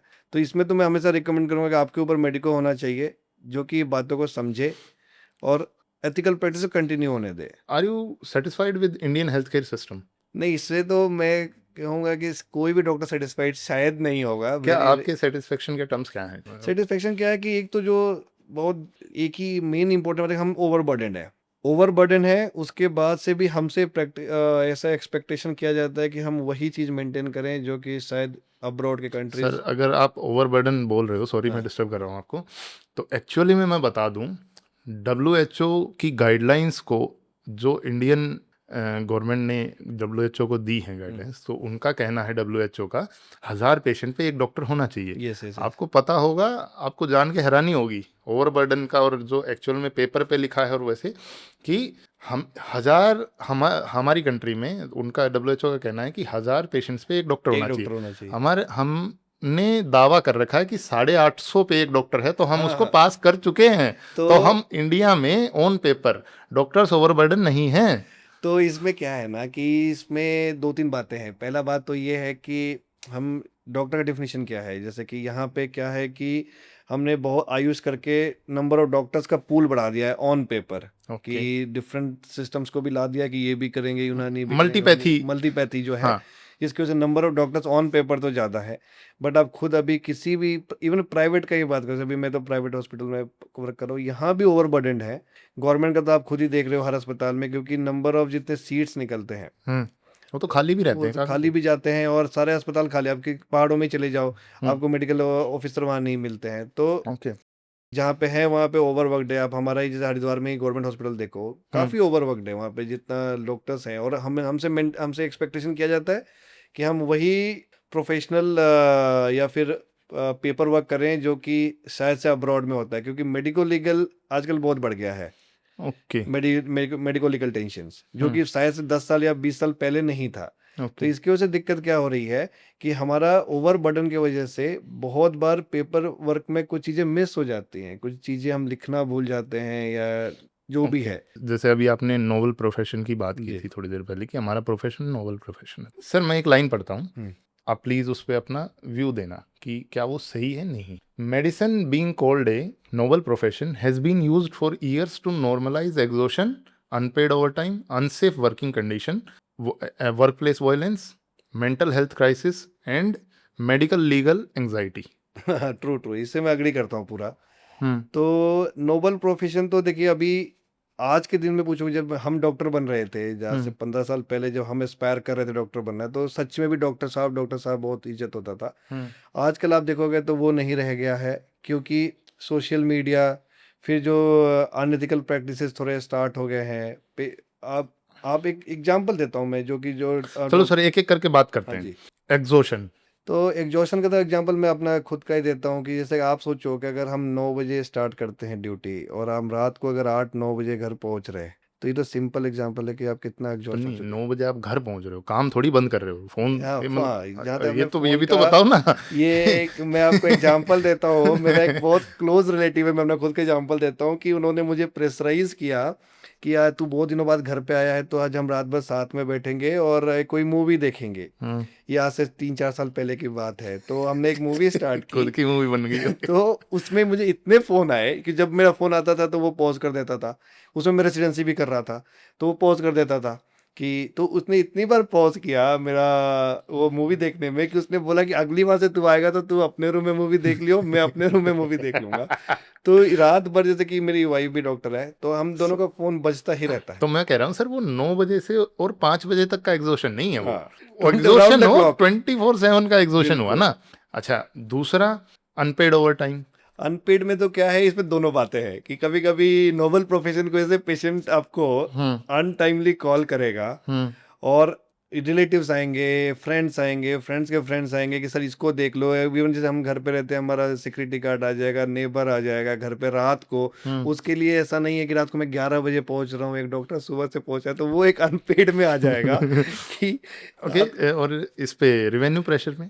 रेवेन्यू प्रेशर का तो मैं बोलूँगा वो तो पर्सनल है। अगर आप एथिक्स को, 2 चीज़ें हैं कि आप एथिक्स मेंटेन करना चाहते हो, नहीं करना चाहते। अगर आप एथिक्स मेंटेन नहीं करना चाहते हो, और तो आप डेफिनेटली रेवेन्यू प्रेशर में आओगे और आपका अनएथिकल प्रैक्टिस स्टार्ट हो जाए। तो मैं आप सबको ये सजेशन कहता हूँ कि अगर चॉइस आप, होती है डॉक्टर्स के चॉइस है, पास। चॉइस नहीं, है। मैं ये पूछ रहा हूँ कि कॉर्पोरेट हॉस्पिटल में चॉइस नहीं, होती है। कॉर्पोरेट हॉस्पिटल में तो नहीं है, तो मेरा ऐसा कहना है कि अगर नहीं है, आपका मेंटेन नहीं हो पा रहा है, तो आप हॉस्पिटल स्विच करने का तो ऑप्शन अभी भी इंडिया में डॉक्टर्स की उतनी अनएम्प्लॉयमेंट नहीं है, हम डेफिनेटली हॉस्पिटल स्विच कर सकते हैं। एक मैं कॉर्पोरेट से एग्जांपल देना चाहता हूँ, जो कि मैं अभी तो यूजुअली हमने नाम नहीं लेना चाहिए, बट उनका इसलिए ले रहा हूँ कि मैं बहुत अप्रिशिएट करता हूँ।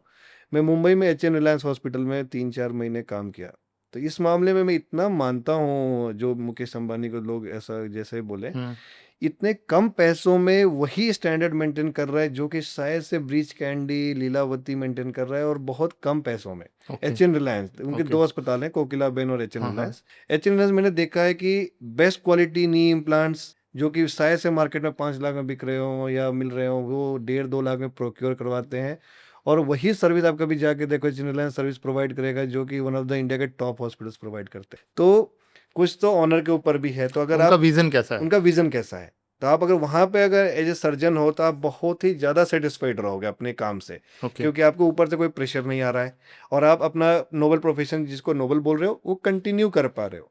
ओके। अब कुछ हॉस्पिटल से मैंने तो काम नहीं किया है जहाँ पे वर्क प्रेशर बहुत ज़्यादा रहे, सॉरी रेवेन्यू प्रेशर बहुत ज़्यादा रहेगा, तब शायद से कुछ डॉक्टर के पास चॉइस है कि आप या तो उस वर्क रेवेन्यू प्रेशर पे अनएथिकल स्टार्ट कर दो, या फिर आप हॉस्पिटल स्विच कर लो। और वर्क प्लेस वायलेंस क्या है ये? क्योंकि हर दूसरे तीसरे दिन वीडियोस वीडियोस भी नहीं सर, आप बेसिकली वैसे खुद पे भी देख ही लीजिए। देख रहे हैं, सबसे आसान है डॉक्टर के ऊपर चिल्लाना, सबसे इजी है। क्योंकि वो हेल्थ केयर सिस्टम जो है वो इमोशंस अटैच्ड है। अब होता क्या है कि किसी एक ने आके बोला, जैसे हमने शुरू में बात की थी कि इम्प्लांट उसने कौन सा डाला है, वो उस समय उसने बोल दिया था सस्ते सस्ता डाल दो, मेरे पास पैसे नहीं है। आपने भले ही उसको 100 कॉम्प्लिकेशन बताए हो, आपने उसको मेडिको लीगली सेफ रहने के लिए ऑन पेपर भी ले लिया हो, वीडियो रिकॉर्डिंग भी करवा ली हो, लेकिन जिस दिन वो प्लेट टूटा या कुछ खराबी हुआ, वो और उसने आके ओपीडी में आवाज बढ़ा दी आपके सामने कि ये खराब कर दिया डॉक्टर ने, उस समय जो बाकी 50 मरीज रहते हैं वो ये नहीं सोचते हैं कि बाकी चीजें क्या हैं, डॉक्टर ने बताया है, ये सब टाइम नहीं देते हैं। और वो इमोशनल कनेक्ट हो जाते हैं उसके साथ, क्योंकि वो भी 50 पेशेंट ही हैं।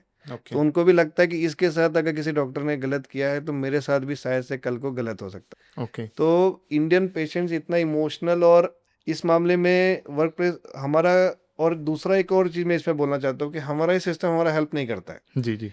ये मैं एक बोलना चाहता हूँ आपको कि जैसे कि आपने एक सर्जरी की, तो ये हमारे यहाँ पे ऐसा प्रैक्टिस हो गया, स्टार्ट हो गया पिछले 10-15 सालों से, कि आप दूसरे ऑर्थोपेडिशियन के पास जाओगे, वो बोलेगा अरे ये स्क्रू तो ऐसा डालना चाहिए था, वो स्क्रू ऐसा डालना चाहिए डॉक्टर था, डॉक्टर की टांग खींच रहा है। डॉक्टर की टांग खींच रहा है। तो ये सब चीज़ें बंद होना चाहिए। ये थोड़ा नॉर्थ में ज़्यादा है तो मुझे जो मैंने देखा पैन इंडिया है, बट नॉर्थ में जो मैं दोस्तों से रिव्यू लेता हूँ, ये भी एक कारण है वायलेंस होने का। क्योंकि अगर मैंने बोला कि यार अच्छा, हाँ, नवीन ने अच्छा सर्जरी नहीं किया, ओके, नवीन ने यार ये प्लेट डाल दी, तो आपको लगता है यार ठीक है, नॉन मेडिको छोड़, मेडिको खुद बोल रहा है, ये हाँ, जो ऑर्थोपेडिशियन खुद बोल रहा है कि यार इसने इसका तो भाई बोल रहा इसका भाई बोल रहा है कि खराब कर दिया। है। तो ये भी एक है। तो मैं सिस्टम पे तो बहुत सारे फ्लॉज हैं जिस पे हम डिस्कस कर सकते हैं हम, और सबसे इजी टारगेट जैसे आपने बोला डॉक्टर ही है। आपको गुस्सा आया, फ्रस्ट्रेशन है, डॉक्टर पे आके निकाल दो। और medico legal medico legal anxiety. तो अभी हाल फिलहाल में बढ़ गया है। इसकी वजह से हम ये एंजाइटी, जो मेडिकल एंजाइटी बोला, इसका मैं एक विजन देता हूँ जो शायद से 5-10 सालों में आएगा, कि जो छोटे अस्पताल हैं वो बड़े केसेस लेने से डरने लगेंगे। नहीं ये सर, ये मेडिको लीगल एंजाइटी मैं इसलिए बोल रहा हूँ, हाँ, वर्ड यूज कर रहा हूँ एंजाइटी। जी। आप मेरे को बताइए, जब डिसीजन लेने के टाइम पे मैनेजमेंट ने डॉक्टर को इन्वॉल्व किया नहीं है, सो सारी मेडिको लीगल जो रिस्पॉन्सिबिलिटी है वो सिर्फ डॉक्टर के ऊपर तो कैसे आ क्योंकि गई? वो हमारा मेडिकल सिस्टम जो है, हमारा हेल्थ सिस्टम बोल लीजिए, लीगल सिस्टम, उसने ऐसा ही बनाया है कि जब बना था हम्म, तब शायद से इतना ज़्यादा कॉरपोरेट का इन्वॉल्वमेंट नहीं था। हम्म, तो उस समय उस हिसाब से बन गया है कि हम्म, सारा का सारा जो रिस्पॉन्सिबिलिटी डॉक्टर के ऊपर है। ओके, इंट्रा ऑप हो, पोस्ट ऑप हो, पोस्ट ऑप। वो सब कुछ इसके ऊपर है। लेकिन अब कॉरपोरेट का इंट्रूजन हो गया है, बट लीगल कोई चेंजेस किए नहीं है। Do you think these laws should be should changed? Be amended, but laws अगर कितना भी आप चेंज करो, जब तक डॉक्टर्स और जो हॉस्पिटल है वो चेंज ना करे, तो वो कोई ना कोई लूप होल ढूंढ लेते हैं कि मैं क्या लूप होल ढूंढ लूं जिसकी वजह से मैं अपना काम चलता रहे। तो हॉस्पिटल्स आर तो now basically money oriented. Money oriented corporates तो ज़्यादातर जो मैंने सुना है वो मनी ओरिएंटेड है। Patient okay. का भी कुछ ज़्यादा भला नहीं है, डॉक्टर्स का भी उसमें कुछ ज़्यादा रोल नहीं है, बट डॉक्टर टारगेट होता है इसमें। तो अगर इतनी सारी दिक्कतें हैं, सो ये इस प्रोफेशन को इतना ग्लोरीफाई करके जो दिखाया जाता है, अच्छा सॉरी, ये बताइए, ये प्रोफेशन सेवा है या सर्विस है? इसमें तो पर्सनल व्यू है सबका। आप आप मुझे पर्सनली पूछोगे तो मैं दोनों के बीच में जाना चाहूँगा। क्यों सेवा और सर्विस के बीच में जाना चाहता मैं हूँ तो दोनों? मानता हूँ सर्विस है, तो मैं क्योंकि सेवा पूरा इसलिए नहीं बोल सकते हो क्योंकि आपको भी घर चलाना है, हम्म, आपके भी कुछ एस्पिरेशंस रहते हैं। जब हम बचपन में डॉक्टर बनना चाहते, सब लोग बोलते रहे वो डॉक्टर बनोगे तो ये करोगे, वो दुनिया घूमोगे, तो उन सब चीज़ों के लिए पैसा लगता है। तो सर्विस तो है डेफिनेटली, बट सेवा इसलिए मैं बोलता हूँ क्योंकि थोड़ा उसमें कंपोनेंट मैंने सेवा का इसलिए रखा है कि अब मोस्ट ऑफ डॉक्टर को पूछोगे ना, वो थोड़ा सा इमोशनली कनेक्ट कर ही लेते हैं। वो शायद से हम दिन भर उनके साथ रहते हैं पेशेंट के साथ, इसलिए कि कभी कभी ऐसा होता है कि आप दिन में मान लीजिए 4 सर्जरी कर रहे हो, एक पेशेंट डेफिनेटली आपके पास आता है जो बोलता है मैं 50 किलोमीटर से सिर्फ आपका नाम सुन के आया हूँ कि मुझे आपसे ही करवाना है और मुझे ठीक करके दो। आप पता नहीं क्यों सबके साथ होता है, मेरे साथ भी होता है कि हम इमोशनली कनेक्ट हो जाते हैं, यार ये बंदा ऐसा बोल रहा है, जी रो जी जी, रहा है, हाँ, या कभी कोई कभी उठ के पैर उठा के आपके पैर पास उठा के आया। आ रहा है, वो बोल दे कि मैं घर पे, फॉर एग्जांपल कोई सोल अर्नर यही आदमी है, हम्म, यही कमाने वाला था। तो मेरे साथ ही नहीं, ज़्यादातर डॉक्टरों के साथ ये हो जाता है कि हम फिर बोलते हैं यार ठीक है, जो चीज़ तीस एम्पैथी हजार है, हाँ एक एम्पैथी सिंपत्ति है, है, हाँ हाँ। एम्पति बोल सकते हो, सिंपत्ति से एम्पति ज़्यादा अच्छी वर्ड है। तो 30,000 की सर्जरी में 15 में कर दूंगा। अभी मैं हाल फिलहाल का एग्जांपल दूंगा कि अभी मैंने सिटी जहाँ पे मैं काम कर रहा हूँ, जिस हॉस्पिटल में मैं अभी काम कर रहा हूँ, उस हॉस्पिटल में मैंने एक सर्जरी में मैं पेशेंट आके हमें बोला कि सर मेरे पास बिल्कुल पैसा नहीं है, लेकिन मुझे करना आपसे ही है, अब आप बताओ क्या करेंगे। उसका ऐसा सर्जरी था कि वो आयुष्मान में हमारे कोड पे आ भी नहीं रहा था। ओके, दूसरा, वो पेशेंट उत्तराखंड से नहीं था, ओके, उन्होंने बरेली से पेशेंट हमारे पास लाया था। हम्म, तो उन्होंने, मैं पूछा बरेली से यहाँ कैसे आए, तो बोले बहुत सिंपल है सर, हम रात को ट्रेन में बैठते हैं, फिर सुबह हरिद्वार आ जाते हैं, फिर आपको दिखा, मैं फिर वापस कैसे जाओगे, तो बोला आपको दिखाएंगे, फिर हम रात को बैठेंगे, सुबह पहुंच जाएंगे। हम्म, तो उस पेशेंट का सर्जरी करना था, तो मैंने अपने अनेस्थेटिस्ट कलीग को बोला भाई तू भी अपना चार्ज माफ़ कर दे, मैं भी अपना चार्ज माफ़ कर देता हूँ। तो आप अनेस्थेटिस्ट की जगह रह के देखो, उसको तो पेशेंट से मिला भी नहीं है, वो जस्ट बिकॉज वो मेरा फ्रेंड है, उसने मेरे कहने पे अपना चार्ज माइनस कर दिया। तो मैंने भी अपना चार्ज जीरो कर दिया, अनेस्थेटिक का भी चार्ज जीरो हुआ, जो भी हॉस्पिटल से मिल रहा है वो हमने लगाया, तो पेशेंट बहुत हैप्पी है। तो शायद से, जबकि मैं खुद भी कहता हूँ कि सर्विस ओरिएंटेड होना चाहिए थोड़ा बहुत, लेकिन वो एम्पैथी आ जाती है। ओके, अचानक से आपके पास कोई आ जाएगा, पैर आ पड़ जाएगी, आ जाएगा जाएगी, आपके, ह्यूमन बीइंग है, आ ह्यूमन बीइंग जाएगी, है, तो आ अगर जाइए। कोई भी आके अचानक से बोले कि मैं आपके नाम से आया हूँ, ठीक हम्म, करके दो, हम्म, अपने आप वो इमोशंस आ जाते हैं कि यार मैं कुछ भी करूंगा फ्री करके दूंगा। कभी-कभी ऐसा भी होता है कि हम बोल देते हैं यार ठीक है, हम किसी कंपनी वाले से बात करके दवाई फ्री कर देते हैं, कि पेशेंट आके हमारा बोलने लगता है सर मेरे पास दवाई के पैसे नहीं है। हम्म। तो इसके लिए मैं बोल रहा हूँ कि ये थोड़ा मिडवे है मेरे लिए तो सेवा और सर्विस के बीच की। ओके, सो मैं तो मानता हूँ सर्विस है। नहीं सर्विस तो क्योंकि मैं भी सेवा सर देखो, अगर सेवा होती, हाँ, जी सेवा मान के चलिए मंदिर में पुजारी कर रहे हैं जी सेवा, उनके ऊपर वॉयलेंस नहीं होता है। मैं वॉयलेंस के सच में पर्सनली भी खिलाफ हूँ। जे आप बोल रहे हो, मैं ऐसा कहूंगा शायद से कुछ सालों में ये पूरा का पूरा सेवा से कन्वर्ट हो जाएगा सर्विस में, क्योंकि जो मैंने अभी आपको बात मे बी बताई बिकॉज ऑफ कॉर्पोरेटाइजेशन, कॉर्पोरेट, और ये जो आपने मेडिको लीगल जो हमारा अभी हम पे जो एंग्जाइटी अटैक और हो ये रहा सब है, बात कर रहे थे। एंग्जाइटी जो है, इसके वजह से भी फिर डॉक्टर को लगा कि यार भाड़ में जाओ। जब एक डॉक्टर पर असॉल्ट होगा तो आप ही सोचो डॉक्टर के अंदर से सारी सिंपैथी और एम्पैथी सब खत्म बाहर हो जाएगी, जाएगी। सब बाहर जाएगी। तब वो हर पेशेंट को ट्रीट करेगा, यार मेरे को 50,000 रुपए चाहिए भाई, मेरा जो फीस है मैं क्यों माफ करूं आपके लिए। सही बात है। तो जैसा अब्रॉड में हो रहा है, अगर हमारे ऊपर अटैक होता रहा हम्म। तो डेफिनेटली धीरे धीरे वो एम्पैथी खत्म। अभी एम्पैथी है क्यों? क्योंकि इंडिया में डॉक्टर्स को ग्लोरीफाई किया जाता है। जैसे आप किसी भी मैरिज फंक्शन में जाएंगे, सर डॉक्टर साहब आ गए, स्टूल दो, ये दो, अरे कैमरामैन किधर है, मुझे एक फोटो इनके साथ चाहिए, ऐसा हो जाता है। ये शायद से 10 साल 15 साल बाद लेकिन नहीं हो। आपका जो खुद का वर्क प्लेस है, जी अगर हम उसकी बात करें, उसमें ऐसा नहीं होता ना। उसमें उतना नहीं है, लेकिन फिर भी आप कंपेयर करो देखो सर, तो आप 14-15 साल में एक हाँ, सीनियर डॉक्टर बनते जी हैं, है ना, सुपर स्पेशलिस्ट जी जी बन करते हैं। 14-15 साल एक बहुत बड़ा बहुत बड़ा टाइम टाइम होता है। है ना। मैं ग्लोरीफाई करना इसलिए बोल रहा हूँ, ग्लोरीफाई ये नहीं कि भाई 10 लोग कैमरा लेके घूम रहे हैं पीछे, नहीं। एक रिस्पेक्ट जो डॉक्टर को चाहिए एक्चुअल में वो मिले, बस उतना। वो तो उसके अभी ऊपर इतना मेंटल प्रेशर मत डालो किसी भी चीज किसी का। भी चीज का, ये तो थोड़ा ना इनएविटेबल हो गया है कि पेशेंट अभी चेंज हो गया है। मेरे को लगता है सिस्टम ना, पेशेंट उस तरह से पेशेंट खुद भी इस प्रोफेशन को सर्विस की तरह देख रहा है। आप देखो ना देखो, पेशेंट भी सर्विस की तरह ही देख रहा है कि कभी कभी पेशेंट बोलता है कि हमने तो अच्छा इम्प्लांट लगवाया था तो हमें रिजल्ट भी अच्छा अच्छा, चाहिए। Why do patient blame doctors? क्योंकि उनकी फीस ज्यादा ज्यादा थी, या उनकी सर्जरी जो है ज्यादा महंगी हुई, जी, या उनका पैसा ज्यादा लग गया, तो डॉक्टर्स को क्यों ब्लेम कर रहे हो? जैसे तो ये अगर भी आप, कुछ हिडन फैक्ट्स भी हैं हाँ, कि अगर आप हॉस्पिटल में 10 रुपए स्पेंड करते हो, उसका एक बहुत ही कम हिस्सा डॉक्टर के पास जाता है, मे बी 1 रुपया या 2 रुपए। ओके, बाकी 8 रुपए अस्पताल में रहता है किसी भी थ्रू, भले हम्म आप वो बेड चार्जेस बोलो या जो भी बोलो। हम्म बट पेशेंट क्योंकि आपके पास आया है हम्म कि मुझे अभिषेक को दिखाना है, हम्म तो उसको लगता है कि वो 10 का 10 रुपया अभिषेक के पास गया है, उसमें से उसने कुछ हिस्सा अस्पताल को दिया है। ओके। तो ये एक मिथ है जो कि पेशेंट को समझना पड़ेगा कि डॉक्टर बहुत कम हिस्सा लेता है उसमें। What is an ideal hospital strategy according to you? Ideal hospital एक, स्ट्रेटेजी अगर आप पूछोगे तो मेरे को ऐसा कहना है कि हमें इसको तो 3 पार्ट में डिवाइड करना चाहिए। जी, कि आप पुअर पेशेंट को कैटर कर रहे हो कि मिडिल क्लास को कर रहे हो, आप अल्ट्रा रिच को कर रहे हो। जैसे कि हम बाकी कभी भी मूवी थिएटर में गए तो जितना आप अच्छा पेमेंट करोगे उतनी अच्छी सीट मिलेगी आपको, अच्छा हम्म व्यू मिलेगा। हम्म तो एक मिनिमम चार्जेस होना चाहिए जिसमें कि हॉस्पिटल जस्ट बैलेंस में रहे, नो प्रॉफिट नो लॉस, वो जस्ट बिकॉज जो बहुत ही पुअर पेशेंट है उनके लिए। हम्म और जो जितना आपका इकोनॉमिकल कंडीशन बढ़ता जाए उसके हम्म हिसाब से रेट चेंज होना चाहिए, पहला चीज़। हम्म और उसका हिस्सा का एक अच्छा खासा अमाउंट डॉक्टर को जाना चाहिए, क्योंकि ये पब्लिक में परसेप्शन ऑलरेडी बनी हुई है कि अगर मैं 10 रुपए दे रहा हूँ अस्पताल में, 5-6 रुपए डॉक्टर ही ले रहा है, जबकि रियलिटी में वो शायद से 1 रुपया ले रहा होगा। ओके। तो डॉक्टर्स हमारे इंडिया में जितना ओवर बर्डन है, आप उसके हिसाब से सैलरी देखोगे, आप इंडिया की कंपेयर करोगे या किसी भी अब्रॉड की, तो हमारा बहुत ज़्यादा कम है। तो मुझे ऐसा लगता है कि जो डॉक्टर्स का शेयर है वो डेफिनेटली ज़्यादा होना चाहिए। ये मैं आइडियल स्ट्रेटजी या मॉडल में इसलिए पूछ रहा हूँ सर, मान के चलिए मैं एक हम्म, आपसे एग्जांपल पूछता हूँ।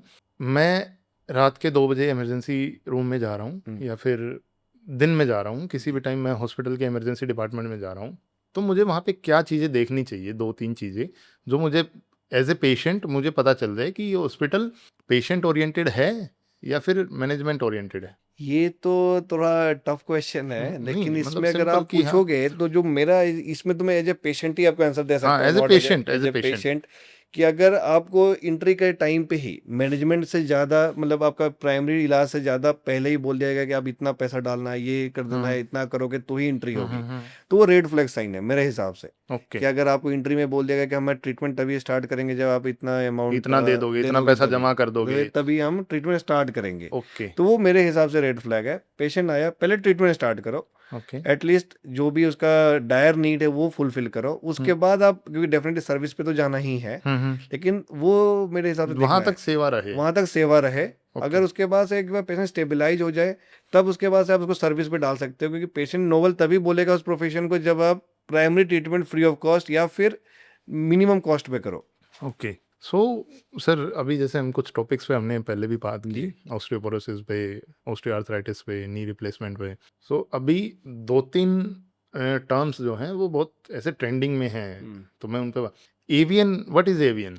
इवन सिंपल है, अवास्कुलर नेक्रोसिस। अवास्कुलर मतलब खून ना मिलने की वजह से किसी भी हड्डी की मौत हो जाना, उसको सिंपल भाषा में अवास्कुलर नेक्रोसिस कहेंगे। ज़्यादातर ये किसी भी ज्वाइंट का हो सकता है, बट मोस्ट कॉमन ये फीमर का होता है, मतलब हमारे कूल्हे की जो हड्डी है, बॉल है, ओके ओके उसका एवियन होता है। ओके। तो अब इसमें क्या है कि जो हमने शुरू में डिस्कस किया था कि जो हमारा कोरोना का पेंडेमिक आया था, वैसे ही 10 साल में हिप और नी रिप्लेसमेंट का पेंडेमिक आने वाला है, क्योंकि हमने उस समय स्टेरॉइड यूज़ किया है। Steroid one of post the Covid, post ये कोविड पोस्ट कोविड ज्यादा कॉमन हुआ है ज़्यादा सर। कॉमन हो रहा है, क्योंकि पोस्ट कोविड हमें जो स्टेरॉइड इंटेक हुआ है ड्यूरिंग कोविड टाइम, वो अभी असर करना स्टार्ट कर रहा है, जिसकी वजह से हिप का जो अवास्कुलर नेक्रोसिस है बहुत कॉमन हो गया है, जिसकी वजह से हिप रिप्लेसमेंट करना पड़ रहा है। इसके तो कॉजेज क्या क्या, मतलब क्यों होते हैं? अब अभी एक तो चलो ये हो गया, स्टेरॉइड यूज हो गया। हाँ, मतलब एवियन का अगर आप थियोरेटिकली देखेंगे तो मोस्ट कॉमन कॉज है इडियोपैथिक, कि किसी डॉक्टर को पता नहीं है, ओके वो 70% है। ओके जो नॉन कॉजेज हैं उसमें 1 नंबर पे है स्मोकिंग, 2 नंबर पे है अल्कोहल, फिर है ड्रग हम लेते हैं जो, फिर हमारा स्टेरॉइड्स है। Can it be reverse? Avian can not be reversed. Just हम ये कर सकते हैं कि जैसे उसमें, जैसे कि अब हम हिप का सिर्फ एग्जांपल लेते हैं, वैसे एवियन किसी भी हड्डी का हो सकता है, कि स्टेजेस है 1 2 3 4। If it's 1 it can not be reverse to 0। Okay. 2 है तो 1 नहीं हो सकता है। बस हम ये कंट्रोल हो सकता है। कंट्रोल हो सकता है ओके। कुछ हद तक।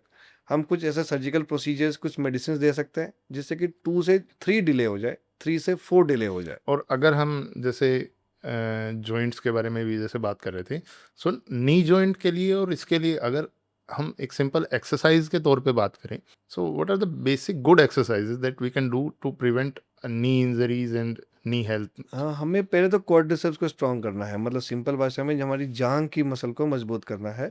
अगर आप वन एक्सरसाइज पूछोगे तो एक इसमें कुछ चीज़ों में योगा सच में अच्छी है, जिसमें ओके। कि एक कहते हैं कि आप अगर टो वॉकिंग करो 10 मिनट्स एवरी डे, तो ओके आपका क्वाड्रिसेप्स अच्छा खासा स्ट्रेंथन हो जाएगा। ओके तो वन एक्सरसाइज जो अगर आप मैं बोलूँ सजेस्ट करूँ तो टो वॉकिंग 5 to 10 मिनट्स हमें करना चाहिए हमारे क्वाड्स को स्ट्रेंथन करने के लिए। ओके जितना हमारा क्वाड्रिसेप्स अच्छा रहेगा उतना ही हमारी नी की मूवमेंट अच्छी होगी। बाकी ओके भी मसल्स हैं, क्वाड्रिसेप्स मोस्ट इंपॉर्टेंट है। Okay. And what about frozen shoulder? Frozen shoulder तो ये एक लेमन टर्म हो गया, जैसे कि हम मेडिकल फील्ड में उसको एडहेसिव कैप्सुलाइटिस कहते हैं। सिंपल भाषा में शोल्डर फ्रीज हो गया है ना, तो ओके। इसलिए हम फ्रोजन शोल्डर बोलते मूवमेंट हैं। बंद हो मूवमेंट गई, रिस्ट्रिक्ट हो गया रिस्ट्रिक्ट है। हो गई। तो ओके इसमें तो जैसे मोस्ट कॉमन कॉज डायबिटिक है, diabetes is the most common cause of frozen shoulder. तो शुगर ओके पेशेंट्स में बहुत कॉमन है। सिंपल भाषा में इसको भी हमें मोबाइल रखना है अपने शोल्डर को, तो इसके लिए जो फ्रोजन शोल्डर का मेन ट्रीटमेंट है वो फिजियोथेरेपी। ओके। मेडिसिन सिर्फ सपोर्टिव आपको काम करेंगी, अदरवाइज आपने उस पर मेनली फिजियोथेरेपी कराना है। कुछ एक्सट्रीम केसेस में हम इंजेक्शन देते हैं उसमें, वो आप स्टेरॉइड भी ले सकते हो। सर ये मैं मेरे लिए भी पूछ जी। रहा हूँ कि do you personally think that अभी हमें अच्छे फिजियोथेरेपिस्ट की सच में ज़रूरत है? ये एक आ, चैलेंज है। ये चैलेंज, तो जैसा आपने पूछा, ये चैलेंज सबसे ज़्यादा मैं ही फेस करता हूँ, क्योंकि ज़्यादातर पेशेंट्स मुझे बोलते हैं कि सर आपने इस फिजियोथेरेपिस्ट के पास मुझे भेजा था, अच्छा। तो वहाँ कुछ काम नहीं किया, फिर मैं उसके पास गया था। फाइनली पेशेंट लैंड अप कर जाता है यूट्यूब पे। वो सोचता है कि ओके। डॉक्टर साहब ने मुझे बोला कि ये स्ट्रॉन्ग करना है, सो कॉल्ड सो एजुकेटर्स। एजुकेटर्स। अब इसमें दिक्कत ये है कि जैसे कि मैं अपना प्रैक्टिस एग्जांपल बोलूँ कि मैंने बहुत सारे फिजियोथेरेपी से बात की। जब मैंने पहले नहीं किया था, 2026 में किया था, जब मुझे पेशेंट का फीडबैक मिलने लगा कि हम इस फिजियोथेरेपी से खुश नहीं है, जी उससे जी खुश जी। नहीं है। तो सबसे मैंने बात करना स्टार्ट किया, तो मैंने देखा कि ज़्यादातर लोग फिजियोथेरेपी सुपरफिशियल नॉलेज है, अच्छे फिजियोथेरेपिस्ट कम हैं हाँ मार्केट में। हाँ। तो उसको आइडेंटिफाई करना बहुत मुश्किल है। फिर कुछ लोग जैसे कि हम सिंपल भाषा क्वैक्स बोलते हैं, वो लोग भी अपने को खुद को फिजियोथेरेपिस्ट बोलते हैं कि नस ओके। बिठा देंगे, अच्छा। कायरोप्रैक्टी है। तो ओके। ये सब चीज़ों की वजह से जो रियल पेशेंट सफर करता फिजियोथेरेपिस्ट, है। वो हाँ पेशेंट सफ़र करता है, आउटकम अच्छा नहीं आता है। फिर वो उस पे सोशल मीडिया पे आ जाता है पेशेंट कि और एक फिर तो सस्ता भी है, वो तो आपके लिए चैलेंज हो गया वो फिर ये तो। चैलेंज है मेरे लिए। तो इसलिए जितने भी 4 साल से मैं यहाँ हरिद्वार में हूँ, तो मैं पोस्ट ऑपरेटिव जितने भी फिजियोथेरेपी खुद सिखाता हूँ। जो जिनको मैं कंजर्वेटिव मैनेज कर रहा हूँ उनको तो फिजियोथेरेपिस्ट का भेजता हूँ। ओके। जिनका मैंने ऑपरेशन किया है उनका मैं ही बता के भेजता हूँ कि आपने ये करना है। दो तो मेरा दो काम डिपार्टमेंट 2 संभाल रहे हो डिपार्टमेंट हो गया, आप। तो जो पैसा एक का तो मेरे जितने भी पोस्ट ऑप पेशेंट्स हैं उनका फिजियोथेरेपी मैं खुद कराता हूँ। ये तो चैलेंज, सच में चैलेंज हो सच गया। में चैलेंज है, क्योंकि 2 बातें, 2 और भी 2-3 बातें हैं कि पेशेंट एक तो आपको रोज़ पैसा दे रहा है। इंडिया में पैसा एक बहुत बड़ा फैक्टर है। अगर आपने बोल दिया कि 1 मंथ फिजियोथेरेपी करना है, रोज़ जाना है, रोज़ आना है, पैसा देना है। दूसरा, उसके ऊपर वो लेवल का ट्रस्ट नहीं गेन कर पाता है फिजियोथेरेपिस्ट, जो कि आपने सर्जरी किया है तो आपके ऊपर जितना आप क्या कर फेथ पाते रखता है। हो? ओके। तो थोड़ा अभी मेरा इतना पार्ट एंड पार्सल हो गया कि अब मुझे वो ओवरबर्डन नहीं लगता है। अब मैं थोड़ा एन्जॉय करता हूँ कि पेशेंट को जो मैंने पोस्ट ऑप किया है तो मुझे भी मन रहता है कि यार अच्छा आउटकम आना चाहिए। अच्छा आउटकम आएगा तो मतलब डेफ़िनेटली सर्जन भी हैप्पी रहेगा कि अच्छा हो गया। तो फिजियोथेरेपी तो मैं मोस्ट ऑफ टाइम, और ज़्यादातर जो मैं फ्रेंड्स को जानता हूँ खुद ही कराते हैं ओके मतलब। सर, ऐसे क्या हेल्थ चेकअप्स हैं जो हमें ईयरली या मतलब मंथली या कैसे करनी चाहिए हमारी बोन हेल्थ के लिए? ईयरली तो हमें कैल्शियम और विटामिन डी, अगर हमारा एज 40-45 प्लस है, इसके पहले तो मैं रिकमेंड नहीं करूँगा। इवन हमारे स्टडीज़ भी रिवील करती है कि 40-45 के पहले तो बोन हेल्थ के लिए आपको अलग से, अनलेस आपको कोई ओके। मेटाबॉलिक सिंड्रोम हो, जेनेटिक फैक्टर हो, 40-45 के पहले तो हम नहीं करते हैं। कुछ बुक्स 40 बोलते हैं, कुछ 45। सर, एक यूएसए के ऑर्थोपेडिक सर्जन में और एक इंडिया के ऑर्थोपेडिक सर्जन, दोनों की प्रैक्टिस में क्या डिफरेंस है? क्या मतलब कैसे अलग-अलग है उनकी प्रैक्टिस? एक सिंपल वर्ड में बोलो, बुक प्रैक्टिस है उनका। यूएस में बुक प्रैक्टिस है कि आपने अगर बुक में लिखा है ये करना है, वो तो हर फील्ड के लिए है और सिर्फ ऑर्थोपेडिक्स के लिए नहीं है। हुँ। फिर वो जो मैनेजमेंट में जाते हैं तो सारे इन्वेस्टिगेशंस कराते हैं। क्योंकि आप भी सोचो, एक मैं सिंपल बात बोलता हूँ कि अगर आपके किसी ने बोन तोड़ दी है, हुँ, बोन सबसे मजबूत चीज़ है उस जगह की, हुँ, उसमें अगर इतना बड़ा फ्रैक्चर है, तो हुँ, डेफिनेटली आपके जो सॉफ्ट टिश्यू है, मसल है, टेंडन है, लिगामेंट है, हुँ, उनमें भी डेफिनेटली इंजरी हुई होगी। हुँ। इकोनॉमिकल कंस्ट्रेंट की वजह से हम क्या करते हैं, इंडिया में सिर्फ एक्स-रे करते हैं। ओके। हम बहुत बार सीटी एडवाइस करते हैं, एमआरआई एडवाइस करते हैं, पेशेंट नहीं करता है। तो जो आपने यूएस का पूछा, वो लोग तब तक ट्रीटमेंट को प्रोसीड नहीं करेंगे जब तक उनको जितने रिक्वायर्ड इन्वेस्टिगेशन हो वो वो नहीं मिल नहीं मिल जाता है। जाए। सेकंड थिंग, यूएस में आप सीधा ऑर्थोपेडिशियन को दिखा नहीं सकते हो, कि आपको पहले जनरल प्रैक्टिशनर को दिखाना है। जब उसको लगता है कि नहीं, he is not, he is to be referred to orthopedics, तभी वो ऑर्थोपेडिशियन के पास जाएगा। प्राइमरी कंसल्टेंसी आपकी ऑर्थोपेडिक्स की यूएस में कभी नहीं होगी। पहले ओके। आपको जनरल फिजिशियन के थ्रू ही जाना है। So as a surgeon, do you think that is good as a surgeon? As a surgeon, अभी practicing in India I feel it should be mandatory, ऐसा लगता है मुझे। क्योंकि अगर आपका पेशेंट पहले ही स्क्रीन होके आया तो एक तो आपका जो बर्डन है वो थोड़ा कम हो जाएगा, अगर किसी ने आपको स्क्रीन करके 20 पेशेंट के बदले 10 पेशेंट दिया है। दूसरा, हम यूएस से अपने आप को कंपेयर इसलिए भी नहीं कर सकते हैं क्योंकि उनके पास जो इक्विपमेंट्स, इंस्ट्रूमेंटेशन सेट है, वो डेफिनेटली हमसे बहुत ज़्यादा डेवलप्ड है। तो ओके। बहुत सारी चीज़ें हमें, जैसे इंडिया में जुगाड़ बोलते हैं, हुँ, हुँ। इंस्ट्रूमेंट नहीं है तो जुगाड़ बिठा लिया, तो वो सब चीज़ें नहीं है, तो काम थोड़ा आसान हो जाता है। ओके। हर चीज़ के लिए मशीन है, हर चीज़ के लिए इक्विपमेंट है। तो थोड़ा एज़ एन ऑर्थोपेडिक्स काम करना हमारे सेटअप में थोड़ा लेकिन ज़्यादा दिक्कत है। लेकिन रिसेंटली ऑर्थो सर्जन लगा लें या कोई भी ऐसे मेडिकल फील्ड में जो मेडिकोस हैं, वो बाहर जाने का ज़्यादा वो हो रहा है कि सबको होता है आउट ऑफ इंडिया चले जाएँ हम कैसे न कैसे करके। एक्चुअली आउट ऑफ इंडिया जब आपने पूछा, तो इसमें अगर आप इंडिया के बाहर जाओगे तो आपको खुद को भी लगेगा कि मुझे बाहर ही सेटल होना चाहिए। जैसे कि मैंने बहुत सारे फेलोशिप्स अब्रॉड में किए, अच्छा, व्हाट तो are the best fellowships for an orthopedician doctor? Fellowships तो देखिए अभी के लिए जो रिकमेंडेड है, जो सबसे ज़्यादा फेमस है, वो तो यूएस हो गया, ऑस्ट्रेलिया हो गया, ये 2 फेलोशिप सबसे इम्पोर्टेंट है। ये करनी फेलोशिप आप चाहिए उनको, करनी चाहिए, रिकमेंडेड। रिकमेंडेड ये 2 जगह से करनी चाहिए। अगर ऐसा नहीं है कि इसमें करना ज़रूरी है, हुँ, आप कितने ड्यूरेशन करते हो सकता है आपने यूएस से फेलोशिप की 1 वीक की, किसी ने दूसरी जगह से की, उसने कम ज़्यादा ड्यूरेशन की। हुँ, फिर आप जहाँ पे कर रहे हो वहाँ पे वॉल्यूम कितना है, ओके। वहाँ पे रोज़ सर्जरीज़ कितने हो रहे हैं, सर वी वहाँ पे इक्विपमेंट्स कौन से हैं। जैसे ओके। आजकल नी रिप्लेसमेंट रोबोटिक आ गया है, तो हुँ, आप जहाँ जा रहे हो वहाँ रोबोटिक है कि नहीं है। कंट्री इंडिपेंडेंट, जैसे यूएस में आप गए वहाँ पे रोबोटिक नहीं है, आप किसी और कंट्री में गए वहाँ रोबोटिक है, तो डेफिनेटली आपकी ट्रेनिंग बेटर होगी। Do you believe robotics and AI can replace surgeons? Orthopaedics में तो अभी के लिए उतना नहीं है, और क्योंकि रोबोटिक सर्जरी तो अभी इंडिया में भी आ गई है। अभी हम जब मुंबई में था तो मैं रोबोटिक सर्जरी तो करता था। एआई या रोबोटिक्स इम्पैक्ट करेगा कुछ? थोड़ा तो इम्पैक्ट करेगा क्योंकि आजकल के पेशेंट भी चाहते हैं कि एआई और रोबोटिक कराएं। तो आजकल तो बड़े शहरों में ही मैंडेटरी हो गया कि आप अगर नी रिप्लेसमेंट करते हो तो आपके पास एक रोबो होना चाहिए, क्योंकि वो डेफिनेटली थियोरेटिकली करोगे तो ज़्यादा डिफरेंस नहीं है। थियोरेटिकली 2 to 5% का प्रिसीजन डिफरेंस आता है। ओके सक्सेस रेट जो अभी तक डॉक्यूमेंटेड है, क्योंकि अभी नया आया रोबो तो 2 से 5 साल की स्टडीज हैं, तो ये कहती हैं 2 to 5% ओके आपका सक्सेस रेट ज़्यादा है रोबो सर्जरी में। ओके। बट डेफिनेटली एक प्रिसीजन हो गया, एक्यूरेसी हो गया। सो आप एक ऑर्थोपेडिशियन होते हुए रोबोटिक्स को एज ए चैलेंज मान रहे हो या? मैं इसको चैलेंज नहीं मानता हूँ हमारे फील्ड में, मैं इसको अपना एक्चुअली बून मानूंगा, क्योंकि अगर आप कर रहे हो तो ऑर्थोपेडिक्स में अभी तक ऐसी एडवांसमेंट नहीं आई है कि रोबो आपको रिप्लेस कर दे, वो सिर्फ एक असिस्टिंग टूल है आपके Okay. लिए। तो आपका काम कम हो जाता है, प्रिसीजन बढ़ जाता है। तो अगर आपको डेफिनेटली मुझे नी रिप्लेस करना है और मुझे एक रोबो साथ में मिला हुआ है, तो मेरे लिए काम आसान हो जाता है। पेशेंट तो आपके ही नाम पे आ रहा है, जी जी। वो आपका काम रोबो आपका काम को सिर्फ सप्लीमेंट करेगा, ओके, तो मैं आपकी हेल्प करेगा। आपकी हेल्प करेगा। ओके, तो मेरे फील्ड में तो मैं बोलूंगा कि रोबो अच्छा है और ये हमें सब्स्टिट्यूट नहीं कर सकता है, तो हमारा हेल्प ही है ये। ओके सर, एक रैपिड फायर राउंड हमने प्रिपेयर किया था आपके लिए थोड़ा सा। Okay. So one orthopaedic myth everyone should stop believing. One orthopaedic myth, तो इसमें ये कहूंगा कि इसमें टाइम लग जाएगा दोस्त। अरे ले लो, कोई अपना टाइम लो सर, आराम से, वो अच्छा है। कोई ऐसा मिथ? हाँ, ये अच्छा क्वेश्चन पूछा आपने। अभी मेरे को ध्यान आया जब से मैं नॉर्थ में प्रैक्टिस स्टार्ट किया हूँ कि अटल बिहारी वाजपेयी का नी रिप्लेसमेंट हुआ था और वो खराब हो गया, जिसकी वजह से उत्तराखंड में कोई भी नी रिप्लेसमेंट कराना नहीं चाहता है। और ये बिल्कुल मिथ है, क्योंकि अटल बिहारी वाजपेयी का नी रिप्लेसमेंट सक्सेसफुल था। और यहाँ पे जो पुराने सर्जन्स हैं, मैं नाम नहीं लूंगा, जो बहुत फेमस है, उन लोगों ने अपने आप को प्रमोट ही ऐसा किया कि देखो, जब अटल बिहारी वाजपेयी का नी रिप्लेसमेंट अनसक्सेसफुल हो सकता है तो तुम कराओ मत, मैं इसको दवाइयों से ही ठीक करता रहूंगा।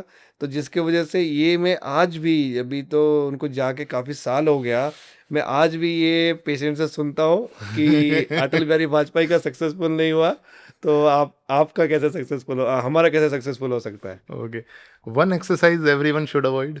वन एक्सरसाइज में बोलूंगा हैवी वेट लिफ्टिंग। अगर जितना आपका, अगर आप विदाउट वार्म अप जो भी करते हो, क्योंकि मैंने जो देखा है लंबर डिस्क हर्निएशन सबसे कॉमन है। One habit silently destroying our bones. Smoking. Smoking. Smoking बंद करना। और जॉइंट रिप्लेसमेंट सर्जरीज ओवररेटेड या life changing? Life changing. Okay, no once doubt. you do, you will be always grateful to the surgeon. Calcium supplements necessary और unnecessary, overhyped? Oh no, it's bit overhyped but necessary after 45. Okay, one health checkup everyone over 40 should undergo Shouldn't- for bones. Okay, should not do. Undergo, should go. Should go vitamin D. Vitamin D, Vitamin D. Despite the most We sunny being in the sunny country, vitamin D. सबसे We are गर्म the- देश में रह रहे हैं हम। We are the most efficient one. सबसे ज्यादा तो सनलाइट आ रही है, पहले हम ही नहीं विटामिन ले- डी करो। हम ही नहीं ले रहे हैं सबसे ज्यादा। सही बोल रहे हो आप। So if you could change one thing in Indian healthcare, what would it be? I would say remove the corporates. I don't think that's That's not going possible. that's going to happen very soon. That's going to increase only. They are the new mafias. The new mafias. That's going to increase definitely. But if I want to change one thing, I will definitely stop the corporates. I think they are mirroring themselves as a doctor Doctor, yeah. just because they are sitting in an hospital. And they're branding themselves. Yes, they are branding themselves. Yeah, true. And they have a fake confidence in themselves. Yes. कि हम hospital में बैठे हैं तो हमारा भी उतना ही दर्जा है सोसाइटी में जितना एक डॉक्टर का। और हम डॉक्टरों के ऊपर बैठे हैं। हाँ, हम चाहे डॉक्टर्स को चेंज कर सकते हैं। इस डॉक्टर को निकाल के दूसरे डॉक्टर को ला सकते हैं। वो चेंज करना पड़ेगा। They are not doctor oriented, they are not patient oriented. Doctor से ज्यादा पेशेंट को प्रॉब्लम है, ये पेशेंट को समझना पड़ेगा। हाँ, क्योंकि डॉक्टर टचवुड आज के भी टाइम में डॉक्टर्स के पास इनफ जॉब अपॉर्चुनिटीज है, तो हमारे के पास कमी नहीं है। But patient ultimately patient suffer करता है। जी जी। Sir, what is your secret in to winning in life? या प्रोफेशनली और पर्सनली? Personally, professionally? पर्सनली तो मैं ऐसा कहना चाहूँगा कि मुझे एस्पायर करना है कि जैसे मैं अपने लाइफ में एक एम बनाया जब मैं ऑर्थोपेडिक सर्जन बना कि मुझे दुनिया घूमना है। ओके, मैं आपको ऑनेस्टली बताता हूँ, तो मुझे मन है कि वर्ल्ड में जो भी कंट्रीज में हम घूम सकते हैं, अनलेस जैसे सीरिया हो गया वो सब में जा नहीं सकते हैं। नहीं चले जाओ, जहाँ पे पाकिस्तान चले जाओ, इजराइल और वहाँ चले जाओ। 50-60 कंट्रीज हैं जहाँ हम घूम सकते हैं। वो मेरे 50s के पहले मैं कंप्लीट करूँ। तो इस मिशन के साथ डेफिनेटली आपको ये और ड्राइव करता है कि मुझे थोड़ा ज़्यादा काम करना है, क्योंकि वहाँ घूमने के लिए आपको पैसा लगेगा। तो मैं स्ट्रेट ऑफ हॉर्मुज तो कैसा है तो वहाँ से नहीं जाना है। तो नहीं, अभी अभी तो जा भी सकते हाँ, अभी हो, तो जा हॉट भी नहीं टॉपिक सकते है हैं। अभी। तो वो एक मुझे ड्राइव करता है कि मुझे वर्क ज़्यादा करना है। ओके। और प्रोफेशनली मेरा बस ये मन है कि जितना मेरे पेशेंट्स हैं, मुझसे कनेक्ट करें कि ये वो डॉक्टर है जो मुझे अपना बेस्ट दिया इसने। मतलब कोई ये ना बोले यार मैं ओपीडी में गया था और इसने टाइम कम दिया। दैट्स जितना टाइम वो पेशेंट डिजर्व करता है या उतना एक्सपेक्ट करता है, उतना टाइम मिलना चाहिए दैट्स उसको। Inspiring. What is the toughest surgery for an orthopaedic surgeon? Toughest surgery आप बोलोगे तो toughest I won't say, because personal है, बट टाइम टेकिंग और रिवार्डिंग सर्जरी जो हमारे ऑर्थोपेडिक्स में hip replacement, knee replacement and spine surgeries. Okay, so आपको कैसा लगा सर? हाँ, मेरे को बहुत अच्छा लगा, बहुत सारी बातें आपसे भी सीखने को मेरे मिला, क्योंकि मैं आपका पर्सपेक्टिव जाना कि पेशेंट्स क्या सोचते हैं हमारे बारे में। जैसे कि एक इम्प्लांट रिलेटेड हो गया, या फिर जो पेशेंट में मिथ है जो आपने बहुत सारे पूछा कि उनको लगता है सारा पैसा डॉक्टर ही खा रहा है। यू तो want to give me some advice? आपको तो क्या एडवाइस दूं, लेकिन मैं इतना ही कहूँगा कि मैं अपने फ्रेंड्स और फ्रेंड सर्कल को ही बोल सकता हूँ कि पेशेंट को टाइम देना है, और जितना वो डिजर्व करते हैं उतना टाइम देना है। जितना तक हो सके उनको समझाना है ओके। कि वो डिजर्व करता है। वो आपको जो भी 100 रुपए दे रहा है या 500 रुपए दे रहा है, वो डिजर्व करता है कि आपसे समझ के जाए कि उसको हुआ क्या है। ओके। और दूसरा, मैं पेशेंट्स को बोलना चाहता हूँ कि डॉक्टर हमेशा अपना बेस्ट देता है, मैं ही नहीं, हर डॉक्टर। ओके। कि क्योंकि अगर कोई केस अच्छा हुआ तो भी 10 को बताओगे आप, खराब हुआ तो भी 10 को बताओगे। तो doctor most of the time blame नहीं करना है, मेरे को ऐसा लगता है, क्योंकि उसने अपना बेस्ट दिया है उस सर्कमस्टांसेस में। ओके। फिर आपने गूगल को, मेटा को, एआई को या किसी दूसरे डॉक्टर का सुनना नहीं है जो बोले कि इसने ये खराब कर दिया होगा, या किसी नॉन मेडिको का बोल दे कि यार मेरा पैर तो 2 महीने में चल दिया था, लेकिन आपका पेशेंट 6 महीने में नहीं चल रहा है। उसकी क्या सिचुएशन थी, उसकी बोन कैसी है। तो मैं पेशेंट्स को भी ये कहना चाहता हूँ जो सुन रहे हैं कि हमेशा डॉक्टर फॉल्ट में नहीं रहता, हर डॉक्टर अपना बेस्ट ही देता है, स्पेशली सर्जन अपना पूरा बेस्ट देता है कि पेशेंट का फंक्शनल आउटकम बेस्ट है। Okay. What is the best advice, one advice you have ever got in that stayed with you? मेरे एक सीनियर ने मुझे बोला था कि यार मरने के पहले हर देश घूमना है। तो जहाँ जहाँ हम जा सकते हैं, That's your drive. वो मेरा ड्राइव है। वो मुझे दिन रात मोटिवेट करता है कि मैं कोई सोचता हूँ तो मैं अगले ट्रिप का प्लान करता हूँ, उसके लिए फिर मुझे इतना पैसा चाहिए। अब इस बात पे ना मेरे को एक बात भी याद आ गई, अभी हाँ। रिसेंटली वो चल भी रहा है सर से, तो कि we got one life, we got one shot, yes is true, play it properly. Play it proper, true true, completely agreed. Sir यहाँ पे ना हमारे यहाँ एक थोड़ी सी रिवाज है, जैसे कि पिछला गेस्ट अगले गेस्ट के लिए कोई क्वेश्चन या सजेशन छोड़ के जाता है। सो जो इससे पहले आए थे डॉक्टर अभिनव आए थे, सो उन्होंने क्वेश्चन तो नहीं, एक सजेशन छोड़ा था जी आपके लिए। जी। वही जो हम बात कर रहे थे कि हैव एम्पैथी, और उससे दूर मत भागना, वही कॉर्पोरेटाइजेशन के ट्रैप में मत जाना। जी जी। सो उन्होंने एक सजेशन आपके लिए छोड़ा था। ग्रेटफुल इस एडवाइस के लिए। और शायद से एम्पैथी हमसे जाएगा भी नहीं, बट रियली एडवाइस जो है वो मैं इसके लिए सो ग्रेटफुल। आप नेक्स्ट गेस्ट के लिए क्या कोई क्वेश्चन छोड़ के जाना चाहेंगे? वो मेडिको होंगे, नॉन मेडिको होंगे? कुछ भी होंगे एज ए लाइफ। अगर मेडिको होंगे तो जो सेम इन्होंने एडवाइस दिया है तो मैं वही बोलूंगा। नहीं, सेम नहीं दे सकते जरा? सेम नहीं दे सकते कुछ तो भी। मैं यही कहूंगा। तो फिर मैं एक बात पाता हूँ जो कि शायद ज्यादा डॉक्टर से रिलेट करें, कि हैंडराइटिंग अच्छा लिखो दोस्त। ये मैं अपना सबको बोलना चाहूंगा कि आप जो लिखते हो, जो ये डॉक्टर्स के बारे में है कि डॉक्टर जो लिखते हो समझता नहीं है, हैंडराइटिंग एटलीस्ट इतना लिखो कि वो सब पढ़ सके। और अगर इनकेस हैंडराइटिंग अच्छी नहीं है तो सब कैप्स में लिखे कि आप समझ सके पेशेंट की क्या लिखा है। तो वो बहुत, ये तो मैं अगली बार बोलते हुए भी मुझे वो लगे अरे भाई क्या बोला। ये चाहिए दोस्त, हैंडराइटिंग अच्छा होना चाहिए। ऐसा नहीं लिखोगे आपको ही समझ में नहीं आए कि क्या लिखा है। सर बहुत मजा आया। अरे बहुत बहुत, मुझे भी सेम है दोस्त। Thank you, thank you, thank you so much sir. Thank you दोस्त, thank you for thank you so much for being with us. Thank you.